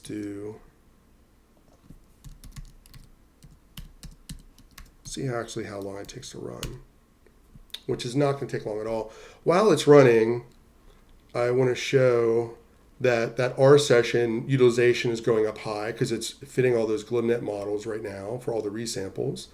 So 99% here means it's using one core at 99% utilization. It has a different number of threads, but it's not using multiple cores to do this. And so it finished in 26 seconds. That's not bad. Like for the amount of computation we're doing, like that's fairly quick. Most models aren't, or a lot of models aren't like that. If we had like a lot of data, this might have taken a lot longer. So what I want to do is I want to talk to you for just a minute about parallelization. So, when we do our grid search, the models that we fit within each fold don't have any connection to each other. So if I use like fold number 1 with parameter combination number 8, those computations have nothing to do with fold number 2 and parameter combination number 5. They're completely independent of each other. And because of that, what we can do is we can take all these models that we're running across parameters and resamples, and we can send them out to different cores on our computer. So almost all of our cores, especially if we're using Intel chips, have multiple like cores on them. So our CPU has multiple cores. And if you want to know how many you have, you can run this command, detect cores. Now I have a fairly nice machine. So when I run this without the period, you can see I have 10 physical cores inside my computer. If you're running on a laptop, you probably have 4. In some cases, you might have 8. So the thing is, you could split all those computations up across 10 cores. So if I'm going to do like 50 resamples, I don't have to do them one at a time on the same core. I could split it up so I have 5 resamples go to each of 10 cores, right? So that's theoretically that's easy to do. It's a problem that in the literature they call it embarrassingly parallel. It's easy to parallel process this. Now, one little side note is if you have an Intel chip, they have this thing called hyperthreading. And so even though I have 10 physical cores, I have 20 virtual cores. So what that means is the software is set up where it can act without much of a penalty, like it has double the number of cores that are actually physically in your computer. So you might have like one CPU, but it has the availability of like 2 slots in that CPU that it could do different things. And it's not quite as fast as the 10 cores only, but it doesn't slow things down. So sometimes if you have a lot of parallel processing to do, you can use what are called the virtual cores, or logical cores. So logical here means getting double the number of actual physical cores. So anyway, so you probably on your computer have the ability to do some parallel processing. Now, how does that work? Or does it help? So I've been doing benchmarks on this for no joke, 15 years. The way we have it implemented in tidymodels is a little bit suboptimal. We'll be changing it a little bit. But what you would like to happen is you'd like to have a linear speed up. That if something takes 60 minutes, if you add a core, so you're using 2, you would like to have a linear speed up where it takes half the time, 1 divided by 2. Or if you have 3 cores, what you'd like it to take is 1/3 of the time that it would have done sequentially. And so for most of the parallel processing that we'll do, we'll parallelize across resamples. So if we're doing 8 resamples, we can parallel process the most with 8 cores. And the way that these benchmarks have turned out over the years is you get a speed up that's linear usually up until the number of physical cores is exhausted. It may not be perfectly linear, but you do get an improvement over the number of cores. It's a little bit not perfect for tidymodels right now for a very good reason. But as you add 2, 3, 4 cores, you get close to a linear speed up. It depends on the type of model. It depends on the grid and the underlying statistical model you're doing. But in some cases, you can get 5, 10-fold speed ups. Now, that is coupled with the submodel thing I told you about, where we fit less models. So with something like GlibNet, even though it's very fast, in total, you may get a 20 to 30-fold speed up than not doing any of these optimizations that we've done. So you will always get the submodel optimization that I told you about, where we fit less models than you need. But you sort of have to opt in for the parallel processing part to run it on different cores on your machine. So how would you do that? You don't really need to set any options in your tune code. We use this package called for-each, and for-each has been around for a while, and it can parallelize for loops. So inside of our tidymodels packages, we've sort of written some for loops that can be parallel processed. So what you would do is you would pick a parallel processing package, and then you would tell it how many cores to use, and then you would run all the tidymodel stuff that you want to. Tidymodels would recognize that you want to do parallel processing and do that for you. And so the question becomes well, how should I parallel process? Well, for each, they come with all these sort of add-on parallel packages they always start with the word do. So there's one called do parallel, which do parallel has a specific technology it uses. It can run across Linux or Mac or Windows. That's the one that people use the most. So if you're using do parallel, you would load that package. You would say, give me a cluster using, let's say, 6 cores on my computer. It doesn't have to be 6. It could be whatever you want it to be. And then you register that cluster so it knows to do parallel processing. So that's how you would do it. And then when you're done, you would stop the cluster when you don't want it to do any more parallel processing. The one I tend to use is called doMC. It's only on the Mac and it's only on Linux or Unix. That uses a separate technology called forking, which works differently than how do parallel does. I mean, the effect is the same. It's just different technical ways of doing the parallel processing. So I'm going to use doMC in just a second because that's one I usually rely on. But if you're using Windows especially, you might consider using the do parallel package with the code that looks like this. So I'm going to go back to my session here. And it took 25 seconds to fit that glibnet model that we did a second ago. So with the doMC package, the code looks a little bit different. You don't have to register a cluster object. I'm going to tell it to use 8 cores because we have 8 resamples here. So when I do that, it knows now to parallel process for whatever I do across 8 of my cores on my machine. And so now what I'm going to do is I'm going to rerun this and see how long it takes. And I'm going to open up my window to show you that there's going to be more sessions that start. They're going to start up and disappear really quickly because at worst it takes 25 seconds to run. So it should be a lot faster. So what I'm going to do is I'm going to hit enter here and then quickly go over to this window where you see more of these R session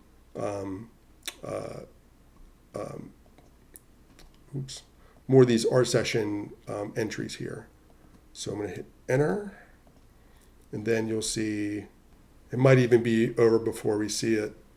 Yeah, it finished so fast. So this refreshes like every second or 2 seconds, and it went faster than it could update. But what it did is it started up 8 of these little R sessions, separated out each resample for that, fit the glibnet models across that, and then brought the results back to the main R session as if it was run sequentially, and it took 1/5 of the time that it did otherwise. So for 8 cores, we got about a 5-fold speed up, which is better than, I mean, it's not an 8-fold speed up, but it's pretty good.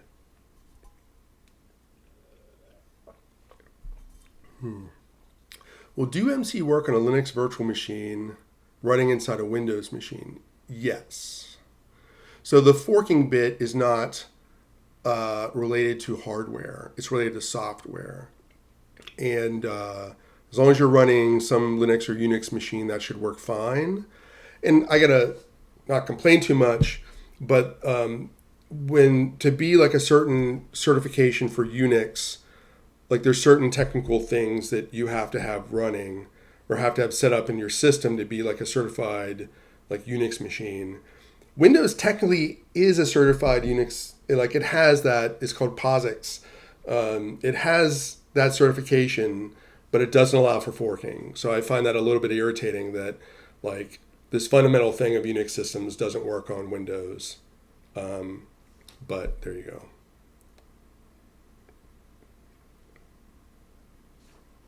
So yes, to answer your question, it should work fine on wherever you're running it, as long as it's within inside Linux or Unix, it'll be fine.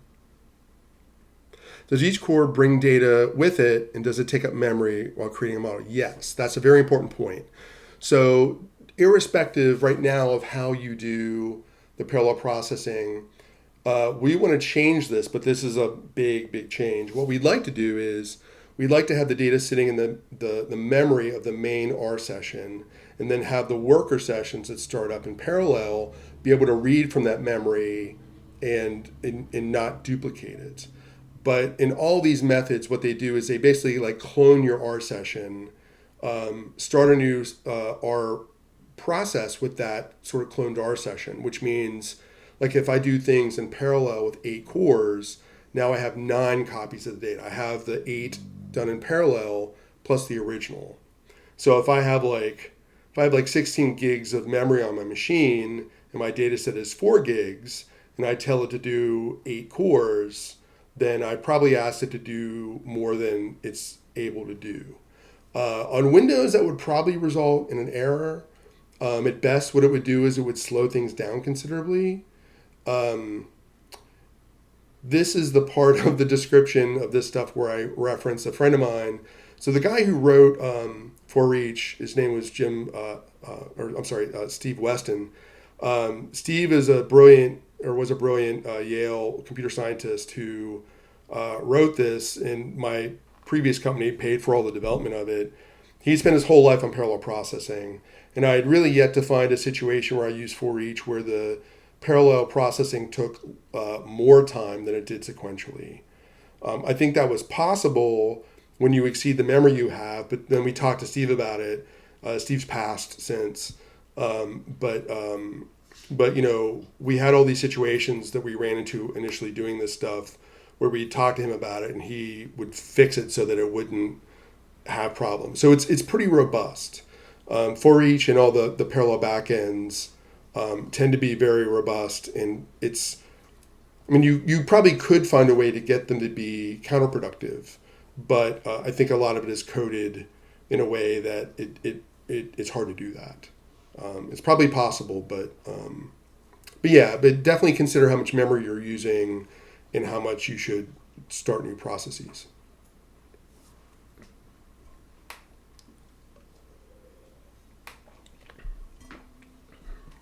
So Jared's going to tell us to get off the line in a minute, but there's a few more questions. XGBoost have parallel. I should use parallel in Ubuntu. Yes. Yeah. Oh, Jared actually had a different question. Oh boy. Okay. So let me tackle the XGBoost question first.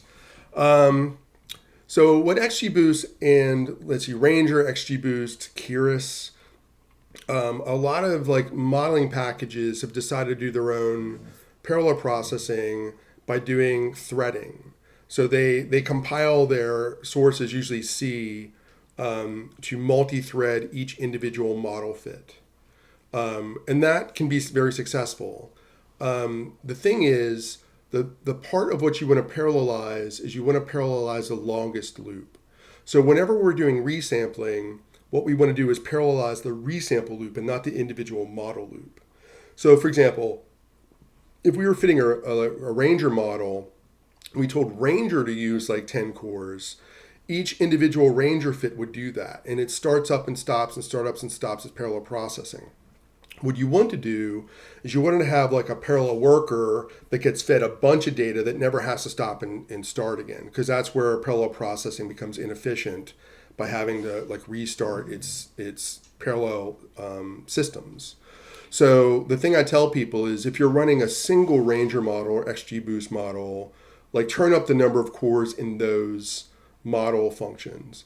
But if you're doing any resampling or anything where you're calling that model function a bunch of times, don't do that. Use this broader parallel processing methodology. There is some question of like, well, how about I do like 2 cores in XGBoost and then parallel process that with 8 cores. These things are multiplicative, and they're not necessarily thread safe. So if I fork 4 cores and have XGBoost do 2 threads within that core, like that might be like, mixing matter and antimatter. It might just like, be counterproductive. There's a 50% chance your R session will just bomb out and crash. Yeah. Unfortunately, that's not super safe. Right. So, I tell people, if you're ever having insomnia, then you could look at this blog post I wrote. So what I've been doing is, like I said, I've been doing benchmarking for quite a long time.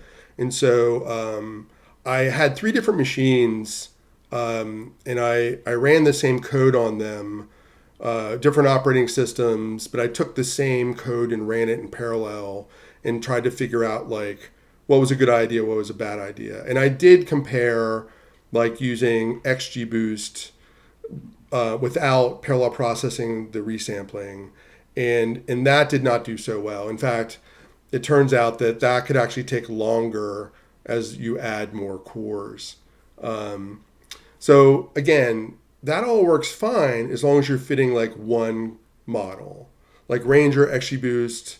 Same thing with GPU processing. If you're going to process on a GPU and you're fitting like one big neural network model, then that's really efficient. But if you're going to resample these things at the same time, it's going to be counterproductive to keep starting and stopping all the individual model fit parallel processing. Just let the resampling get parallel processed. So again, this is linked in the notes, so you can read that. And there's a GitHub repo with all the code that created all this. Do I have a preference for each versus future? Yes and no. So it's especially hard for me to answer that question. For each is, I think, got a lot more engineering put into it. But Steve, who basically did it and maintained it for a long time, died last year, and we don't know. So Microsoft manages it. There are people at Microsoft who maintain that package, but there's no Steve there as far as I can tell. So I think for each is mature and really battle tested, but I don't know there's going to be any more development happening on for each, unless I'm wrong. There are some people who would like to do more. So I think for each is more mature and used. Futures is excellent. There might be a time in the future where we move over to futures, and I feel really guilty about that because Steve was a good friend of mine. But futures is, I think, where all the development is happening. Heinrich, the guy who maintains futures and develops it, is excellent. He really knows what he's doing, and so I have a lot of faith in futures. There's nothing bad about it. It's just most of my existing code is built with for each, and that was kind of why I chose it. There's probably more feature-wise that we could do with futures. There is. Who knows? There is some discussion, and it's on. So for each has recently moved on to GitHub, and it's on like through Microsoft. They have Revolution Analytics as like a sub company, and for each is on their organization page. And I know Henrik has talked to them in the past, and I think they're open to it, to like using the globals package that Future uses to like automatically identify what to export to each one of those workers. Like they're going to share the same kind of underlying code for doing that. So if there was development for each, it would be that, so that they at least like sync up with Futures. Yeah. I think the other thing to talk about with parallel processing, and I know we're running out of time, is it's not like the Wild West, but all of these methods do things that are slightly different, and we haven't been able to really standardize them as much as we want. And so a good example of that is for almost every situation here, remember how like you could turn verbose on and have that logging happen, right? It turns out that almost all of these parallel processing methods take that output and eliminate it. So, with Caret, I found a few like weird ways to get around it in some situations. And also, just to be honest, the RStudio IDE does some weird things with output also. So there are some situations, if I run the terminal in parallel, I can get all that logging to happen as things happen. And so that's an example of some differences between technologies. There's some developer-oriented things that are different that we sometimes have to code around. So working in parallel processing is actually very difficult. Luckily, Futures and For Each has smoothed out quite a bit of the pain in doing that. But there's more that we can do here. I have a branch of Tune that's kind of a joke, but it does make you wonder, like, if these technologies are basically throwing away output, what they don't do is throw away sound. So one option you can have is you can turn these things on to like make a small noise when it's done with a job, and so you can hear like audibly how long these things take. That's an awful way of doing it. And the presentation is kind of fun to do, but I want to have some logging happen, and right now that's not something that's easily done with these parallel packages. We've talked to Heinrich about it. We've talked to people within RStudio about what the IDE is doing. It's not an easy problem to solve, it turns out, especially when all these technologies work slightly differently.